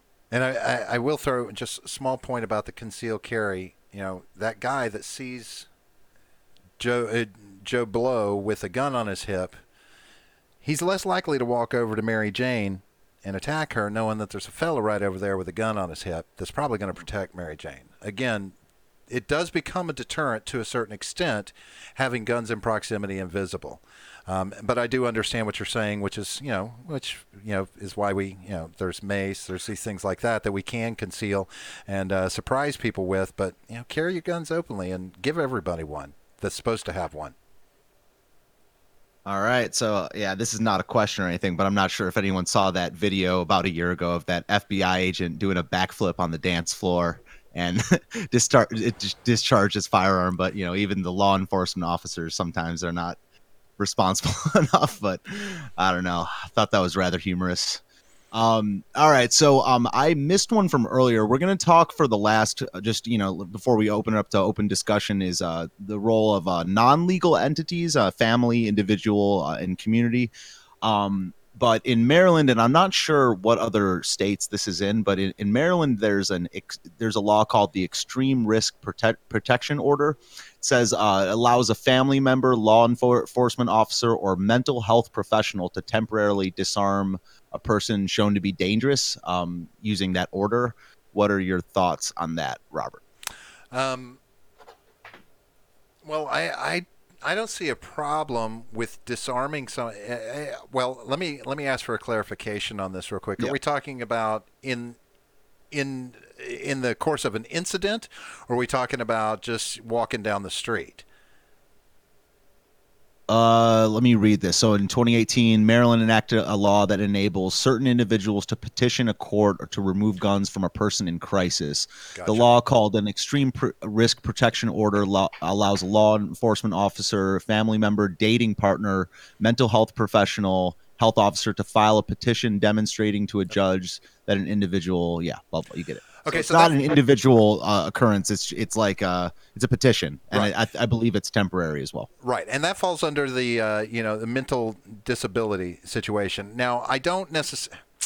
Well, I guess family members could be it might qualify because, of course, people in your family better than anybody else. Supposedly, I do believe that. If a mental health professional is treating a patient and they find that that patient has reached a mental state where they are a danger to themselves or others, yes, I think it's perfectly okay for them to suggest that on a temporary basis, guns be taken away till they can be further evaluated and determine if they are a threat to themselves or society as a whole. Because this is one of the restrictions that is part of our gun laws as far as people that are not supposed to have guns. And maybe it's a short-term situation. Do I think the guns need to be taken away for the long term? No, but I do believe that it's okay for certain people to be able to do that. Now, I don't know necessarily that family members are qualified enough. I don't know that police are qualified enough. But if the police are involved with someone to that extent to where they may need to take the guns away, I would think that there is a precedence for some sort of when you put somebody in a mental home kind of thing. I forget what it's called. Committed, yeah. Committed. Like if it's at a point where someone needs to be committed to mental help, then they should be able to petition and get a judge to sign off on it. I do think it needs to happen at a legislation level like that, but I don't know about family and friends. I'm more in line with doctors and authority. Okay. And J. Edgar? I'm actually very okay with the idea of family and friends being able to do that. And I like the idea that it's, obviously it's going to be temporary if it's a family or friend. But what that opens the door to, especially if it's somebody that's close to you, if somebody like that is going to do that, that person does have to go back and look you in the eye after everything's expired. And even while it's going on, you still have to go look that person in the eye. You have to see that person at family dinners. If you continue to go to family dinners at that point, the more localized anything is, the better off everything is going to be. Now, the fact that this is temporary actually makes me agree with this completely, because this is a family member or somebody that's close to you that is petitioning on your behalf to the government for a temporary restraint for you being able to keep your weapons. Now, you are still going to have to go through due process to have this happen on a more permanent basis. So I think that is the perfect level of control that's out there. If your family member thinks that you're a danger to yourself, they can stop you in an imminent form and get this done, taken care of, without having your due process violated. And then you'll have a hearing as to obviously whether or not this is back, or it'll just expire and everything will go back through there. But again, you don't want to have people close to you with the ability to bypass your due process completely and make this a permanent solution. So, right. So yeah, Robert, I was going to ask, like, what that leaves stuff open for, like, a personal vendetta. I mean, maybe I'm just being cynical or whatever, but what do you think about their ability to just kind of, think that they don't like you and then go through that process and that's to show cause? Well, that's what I say. This, the idea in my head that the petition and the process in place for this is to prevent that. It's not like the police can just say, okay, we're going to take your guns because we don't think you're mentally fit. The police can petition to have this done, because it is the police's job to protect and serve the community. And protecting the community might be petitioning to a judge that a temporary restraining order from weapons be in place on a person. That's a checks and balances system. It's a due process.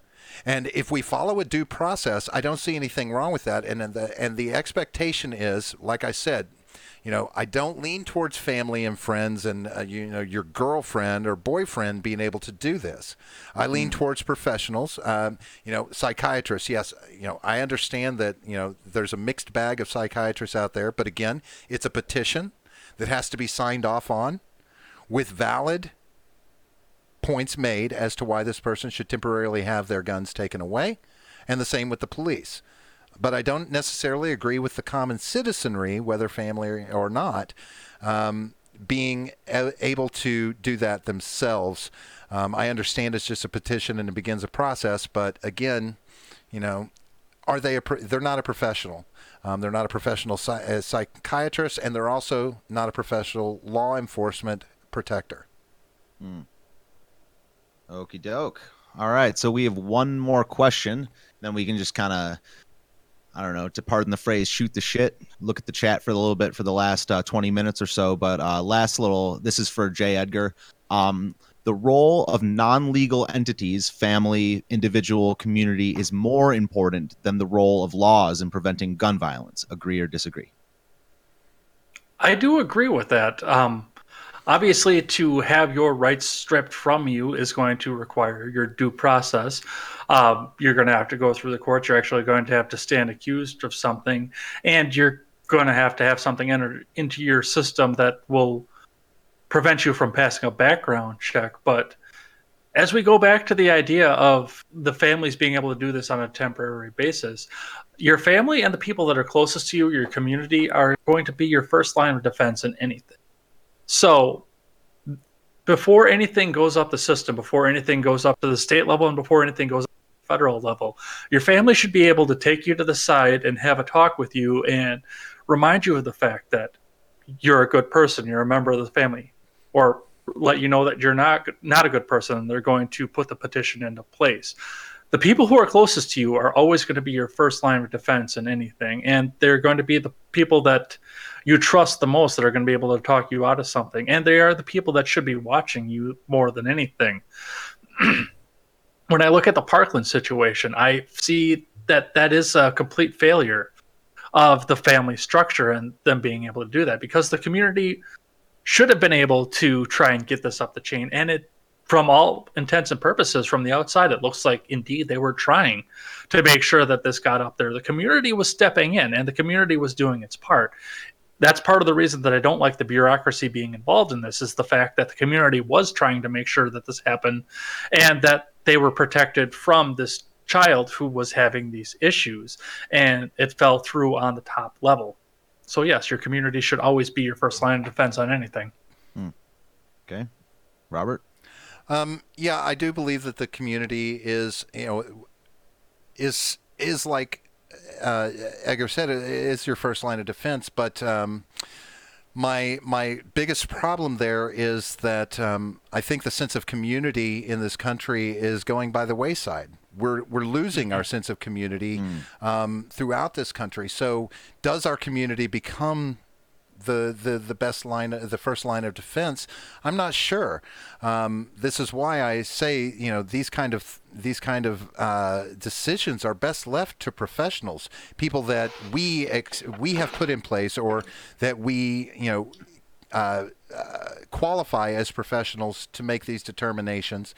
And one thing that a lot of people don't really pay attention to when we talk about people who are restricted from guns, even felons can get guns back. There's a process that you can go through, that you can apply to have your rights reinstated through the federal government after you've been convicted of a felony, served your time, and made your retribution. You can do this, and you can get your rights reinstated so you can own a gun, you can vote, you can do all the things that you were able to do. It's called getting your privileges reinstated. And any felon can do this. It's just up to a judiciary board to determine, and then the president, and basically the president signs off on this, because it goes all the way to the top level of the United States government. So it's not impossible for people to get their rights back. I think it's just a matter of, are our community strong enough? Yes, in some places, yes, there are strong communities. I'm not going to say there's not. But as a whole, our national community is not serving the community the way it should. We are becoming more entitled and more isolated as individuals than we ever were before. So our sense of community, you can ask 100 people and they might give you much different answers. I'm sure there's a large part of our population that thinks that community is all the people that they have friended on Facebook that they've never met before. Okay. And back to you one more time, J. Edgar, if you want it. I don't have too much more to say on that. I think Robert is absolutely right on the fact that some of the local communities are strong and some are not. I mean, I live in a community right now that does seem to be very strong with each other. They know each other very well. And for the people that they've known for a lifetime, yes, they could probably step in on that. But after 6 months, am a relative stranger to this community. I'm trying to reach out and become a little bit more to that. So this community right now would probably not be my first line of defense. And it would probably worry me a little bit if they tried to step in and try to get a temporary stay done to me. So that is a subjective basis, and I think that the law does need to be adjusted to that. And, if the judge gets the petition, he's going to have to look into the idea of, okay, how long has this person been in this community? Do these people actually know this person, or is this just the weird kid that just moved in that they don't know anything about that they want to try and take the teeth out of? So, yeah, I understand that. As far as the national community goes, well, the national community is going to be different from region to region.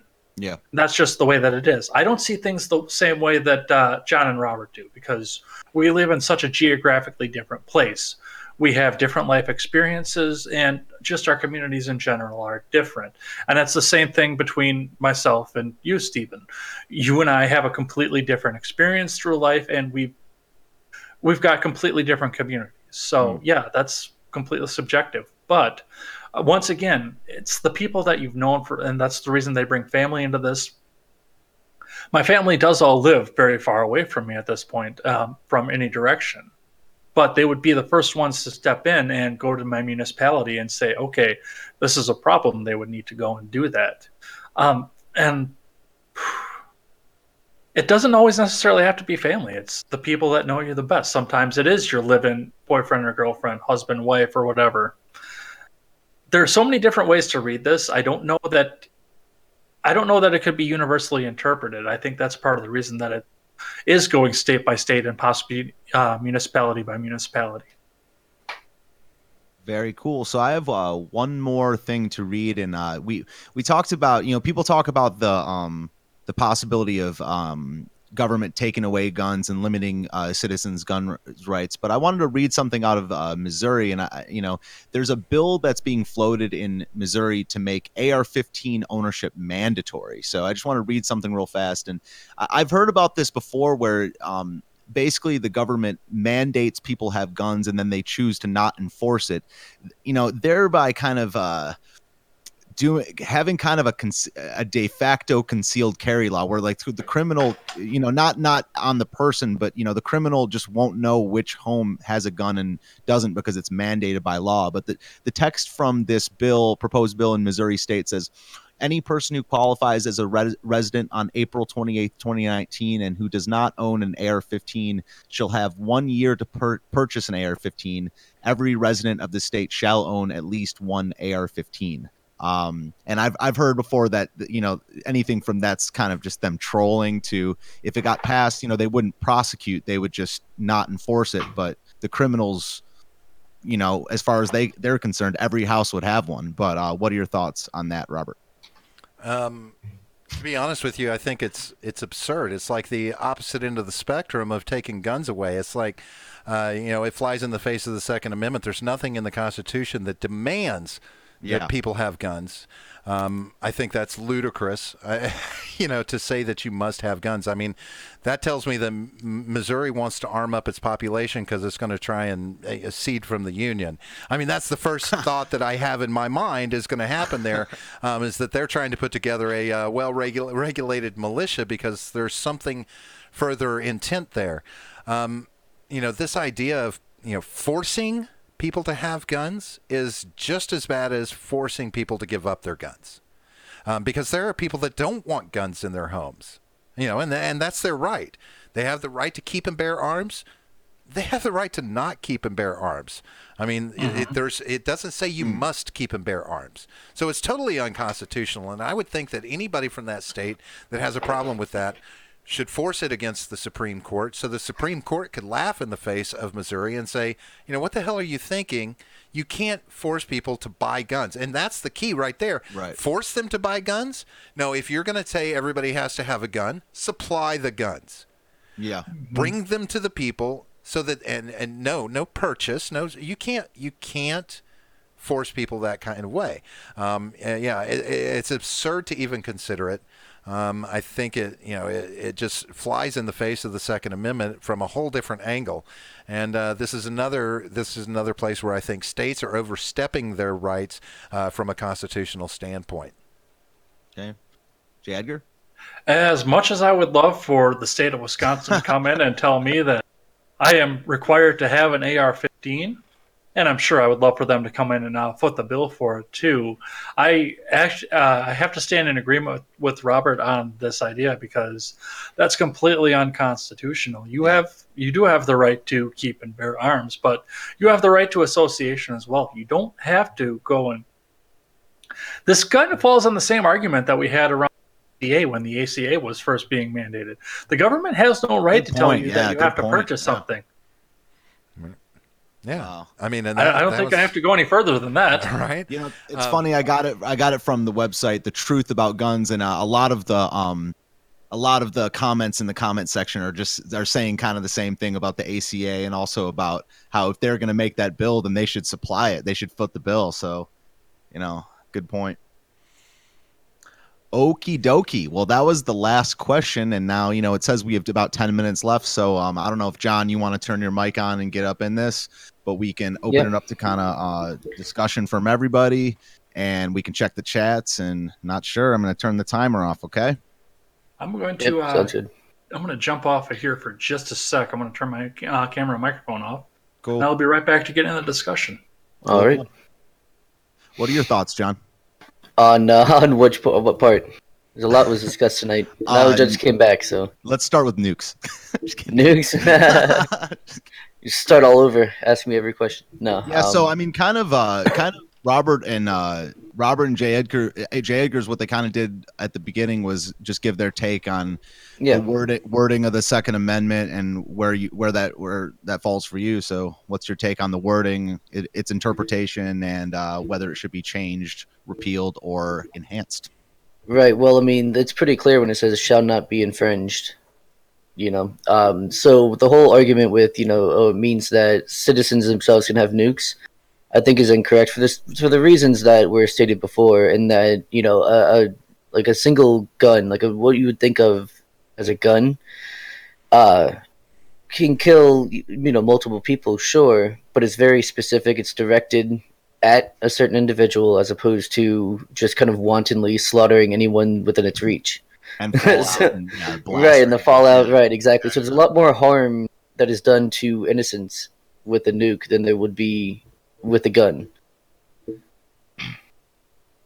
So again, I don't think that the amendment needs to be changed. I think that what we need is less bureaucracy and more efficiency, and I think you're going to get that with less bureaucracy. So like with the background checks, right? Like we were talking about earlier with the FBI not being able to get their background checks done in time. Obviously that's a problem because that allows people who shouldn't have guns to get them because they get the green light because they didn't take long enough, or it took too long. I mean, so that's what I'm looking for. Is just kind of enforce the existing laws, and let's not keep adding on more laws that create more bureaucracy and then less efficiency, and letting more people fall through the cracks. What do you guys think about the possibility of a new amendment or a constitutional convention in any of our lifetimes? Well, I honestly believe that at some point it's going to be. I'm afraid it's going to be a necessity.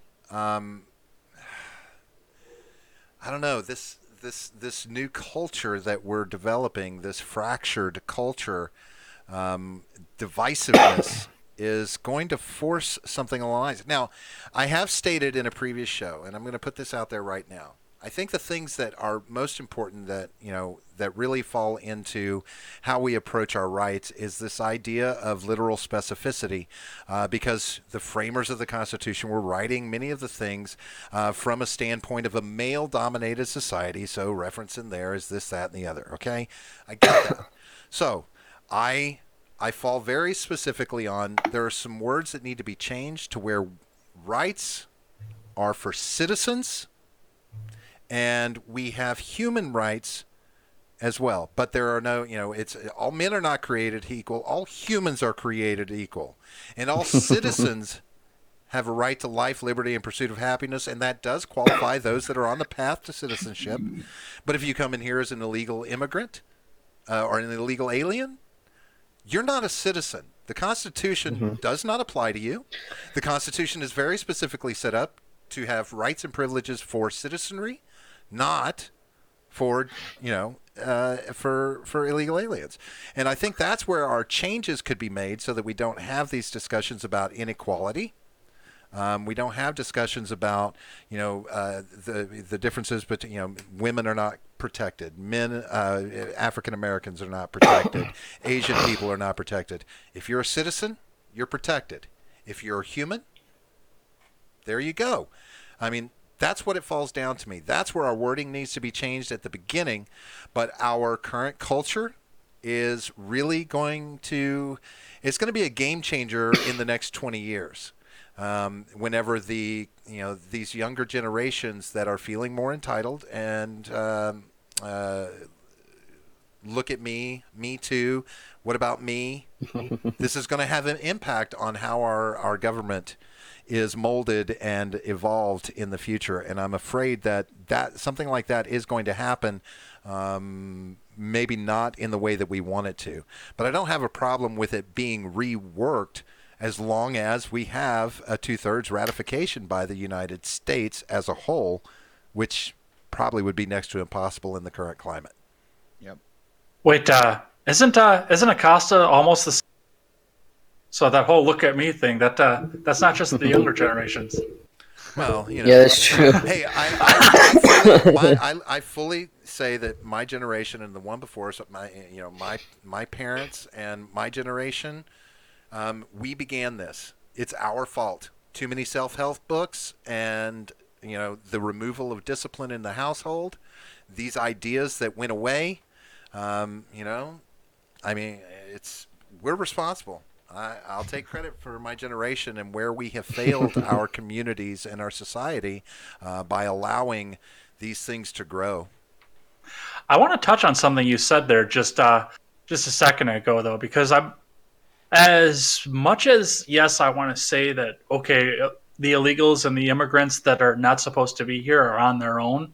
I look at the Bill of Rights, I look at the wording of the Constitution, and I look at the wording of the Declaration of Independence, and I get really uncomfortable with the idea of denying rights to anybody, because that gives the impression of the idea that these are not rights that are endowed by our Creator, which is the Constitution and the Declaration make very clear that these are rights that are endowed by the Creator. If we go back and we cannot extend these rights to people who are not citizens, then that gives the idea that it's the government that's giving the rights, and that means that the government that gives the rights is big enough to take those rights back away. That makes me really uncomfortable, and I don't like that idea. Now, I don't like the idea of, yes, people coming in, jumping the border, and just automatically being given rights and having them defended. But I'm really torn on that idea because it could go either way for me. Yeah, I mean that it kind of brings into the whole thing of I haven't read all of them, but in first principles capitalism, wealth of nations, and in our founding documents, it leaves no room for resources running out and stuff like that. And it basically it plans for infinite growth, and it just I don't know one way or the other, but it doesn't mention what about when the shit runs out. Yeah. So and I know we're living a good life right now, but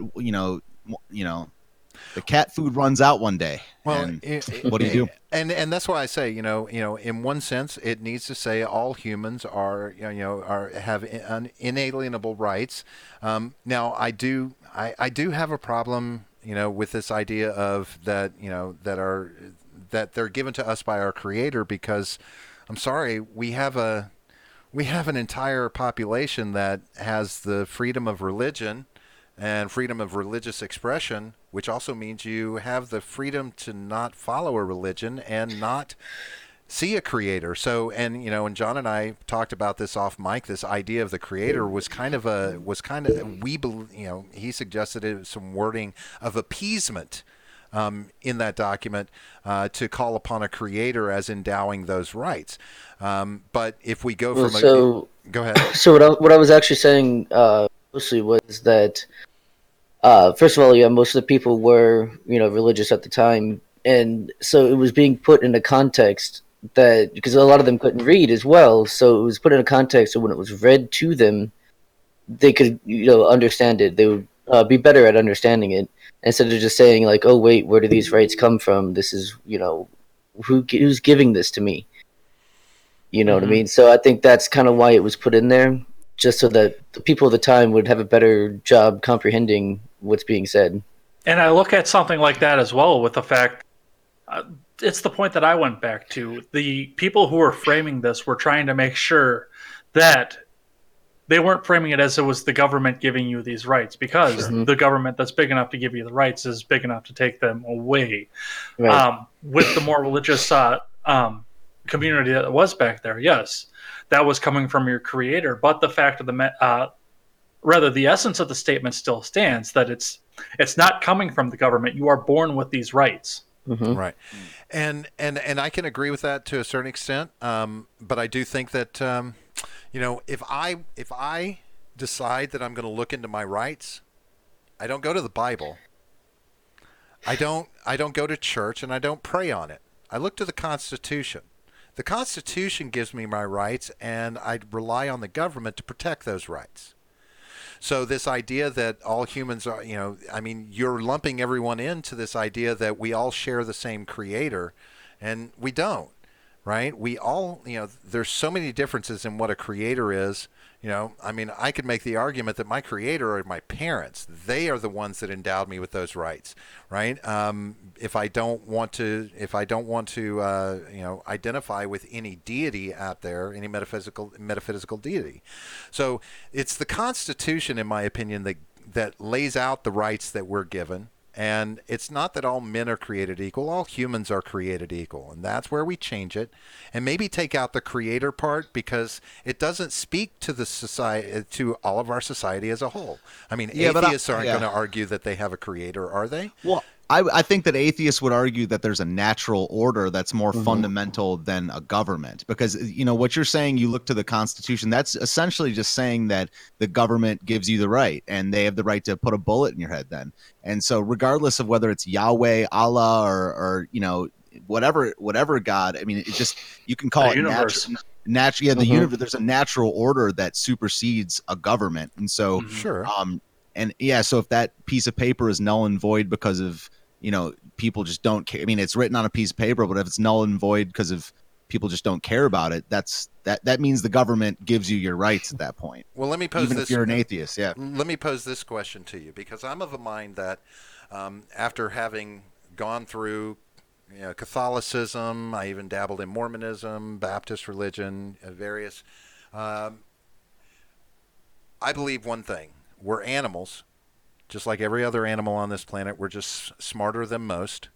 And we live, we die, and when we die, we decompose, go into the earth, and we're just back into the resource pool. There's no after.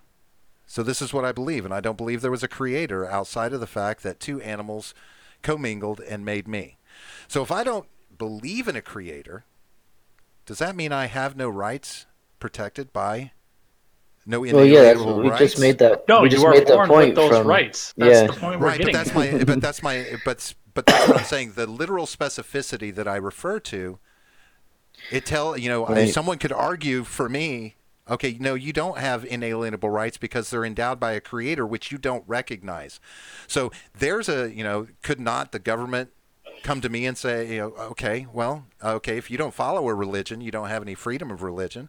We can start to take your rights away because you don't recognize a creator. But Because that's we're not going by the how. wording that was put here. I mean, there's, these stupid arguments can be made by lawyers and politicians all the time. Doesn't mean there's validity there, but these kind of stupid arguments can be made. Yeah, I'm just saying you could call it purple unicorn shit at that point. There's a thing Right. that that supersedes the government, and that exists whether you believe in it or not. So it's just biology. Right. Yeah, whatever it is. I mean, Right. purple Yeah, I mean, unicorn dog shit at that point. I've given- Whatever I've you call it. I've given the example of if you want to find out what your rights are, you put yourself on a deserted island. You'll find out very quickly what your rights are, what your natural rights are. It's a natural order, and there. But I do argue to a certain extent that most of that's instinctual. It's animal instinct. What you do to stay alive on a desert Right. island These are the by things that you yourself. have rights to. Well, we can call them rights, but it's I have to agree to disagree that I think it's just natural instinct. It's just what you do. There's nothing out there giving me the right to do it other than I'm following my instincts as an animal. Right, but if something stops you from doing what is naturally right to you, Right. then that is infringing on those rights, on the natural order of things. Yeah. It's just something comes before the government. That's the only point there. So you can argue purely What it is, secular yeah. or a completely atheist argument that there's something that comes before the government. Anything more than that is just a gun to your head. Yeah, but go ahead, Jay. I was going to say, if the government is going to come in and try rights because you don't believe in a creator or because you don't believe that you were made by a creator, that is the same government that will get marched out with an AR-15 to the back of the head that's held in the hands by me. Because I will defend your rights if the government will not. Good point. Right. Yeah, absolutely. And that's a very valid argument, and I appreciate you having my back, Edgar. That does make me feel more comfortable. I do believe you're a little further away than I would like, so if you want to set up a little pup tent in my backyard so that you're there just in case. But again, I know it's just a very cynical view, but I don't know. I've just learned that. For myself, it's this ideology, this idea that there's nothing but just us. We're just a stage of evolution in the animal planet. So if we're talking about that, we're an animal just as much as a deer is. So shouldn't it be against the law to kill a deer? Aren't we taking the deer's rights when we do that? We're an animal. It's an animal. If we have, is just because we tell ourselves that we have rights. Does that make us less than the animal that we are? And does that make it okay for us to treat animals in that sense, any animal, in the same way, right? For a food source, etc. I mean, I was made to eat meat. I was designed that way, right? So it's natural instinct to eat meat. But don't those animals have the same rights endowed by their creator? Well, I think we just figured out why atheists go vegan. Yeah, I was going to say. I'm not saying I want to go vegan. I'm just saying. I'm just posting the question out there. How are we different from other animals? Go ahead, John. So again, we go back to natural rights, right? That deer has the right to try and defend itself. Mm-hmm. Doesn't have the right to succeed in defending itself, right? So that's one argument there, and two, it's about why you're able to kill a human if you have the right reason. Same with the deer. Now the reasons are different. We typically don't eat or hunt humans. But there's still, we kill humans for self-defense largely. Well, you can go on a slippery slope with that killing other humans thing. I mean, look at all the atrocities we've perpetrated in the name of religion, in the name of mankind. Someone who has an ideology that, take New Zealand, has an ideology that, these people, these immigrants, they're bad people. In his mind, he's doing the right thing. So, we can get into all these gray areas where this mentality of it. I mean, I know it's kind of comparing apples and oranges, but I don't buy into all this creator bullshit. I just don't. And so I mean, yeah, we have. I mean, also rights. if you look when people rights, we should be protected by the SPCA. When people argue, typically for people's rights, they don't use theological arguments for the most part.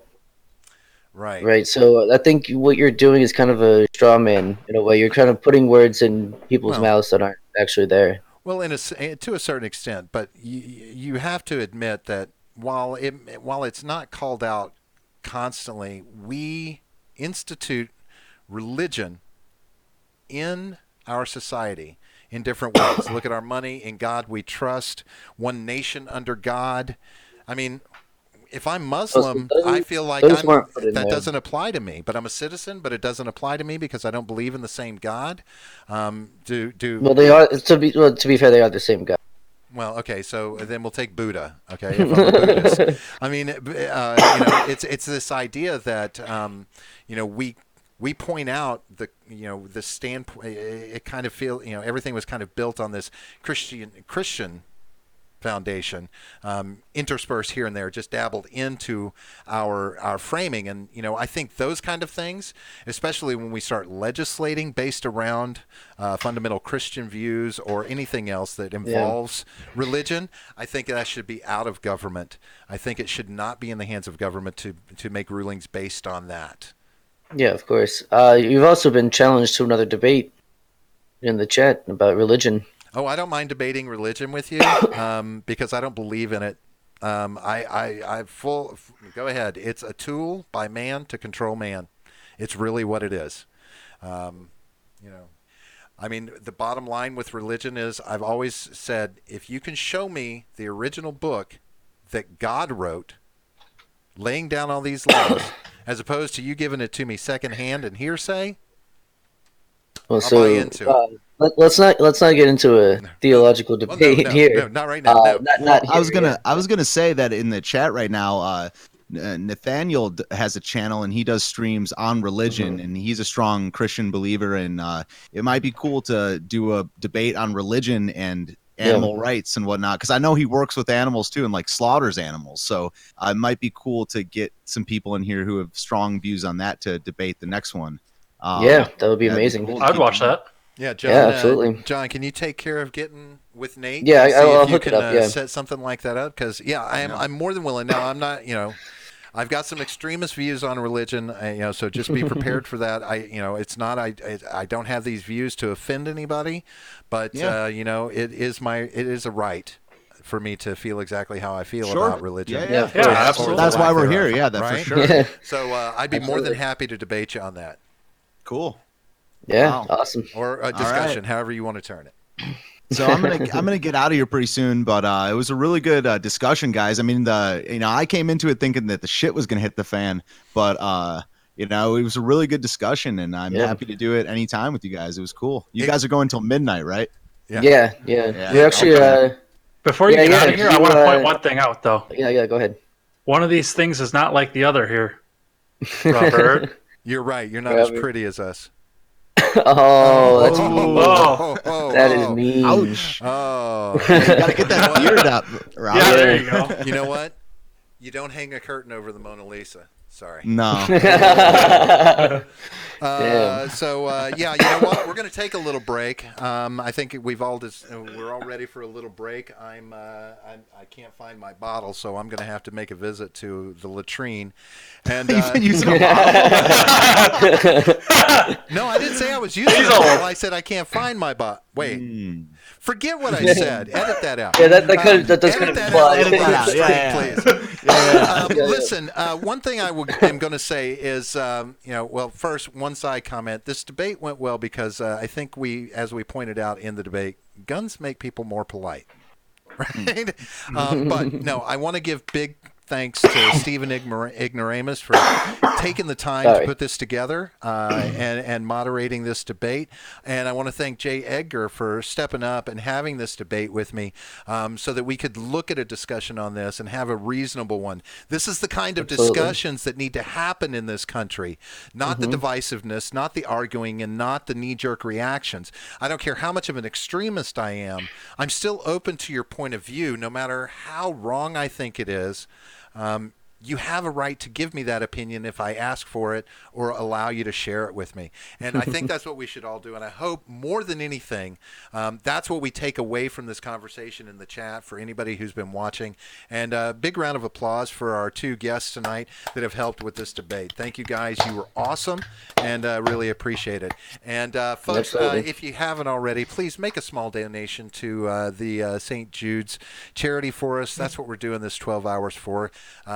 We love that they save kids' lives. We love that they make it completely free for parents to bring their kids in and find some effective relief from cancer and associated detrimental illnesses to the children in the hopes that those children can live a long, fruitful life and go on and be productive parts of our society and hopefully strong members of our communities. So thank you very much for the debate, guys, and we will see you back here in about 10 to 15 tops for the final round. Before we jump off here. Yes, sir. What's the tally at, John? Oh, yeah. What's that? We are still at 575. 575. And I'm cool. good with Yes, that. You know, yeah. that's a great number, folks. We're climbing. We set a goal of $1,000. Hopefully we'll hit it because we want John to shave the beard. That's right. Oh, and by the way, Stephen Ignoramous that's here and Jay Edgar who's right here. You can find links to their shows right there underneath everything where you see our own links and the links to GoFundMe. So please hit them up on their shows. They you know, you saw a little bit of Jay Edgar earlier. Stephen Ignoramus does some fun things. He's one of the first people I've ever seen that actually actively learns while he's doing his show. Yes, to become less of an ignoramus. And more That's props right. to you for that, sir. He's also pretty damn good on that guitar, man. Yeah. He owes us a song. I'm just saying. That's right. You owe us a concert. You said you would do it. I'll be back before 12. All right, perfect. All right, Sounds folks, we're going to good. break out of here for about 10 to 15 minutes. We will be coming back here at 9:30. We'll hit the last, and we're going to see if we can't make a 2.5-hour run and finish this thing off. Thanks, everybody, for taking part in this debate, and we'll see you in a few. Yep, see you guys.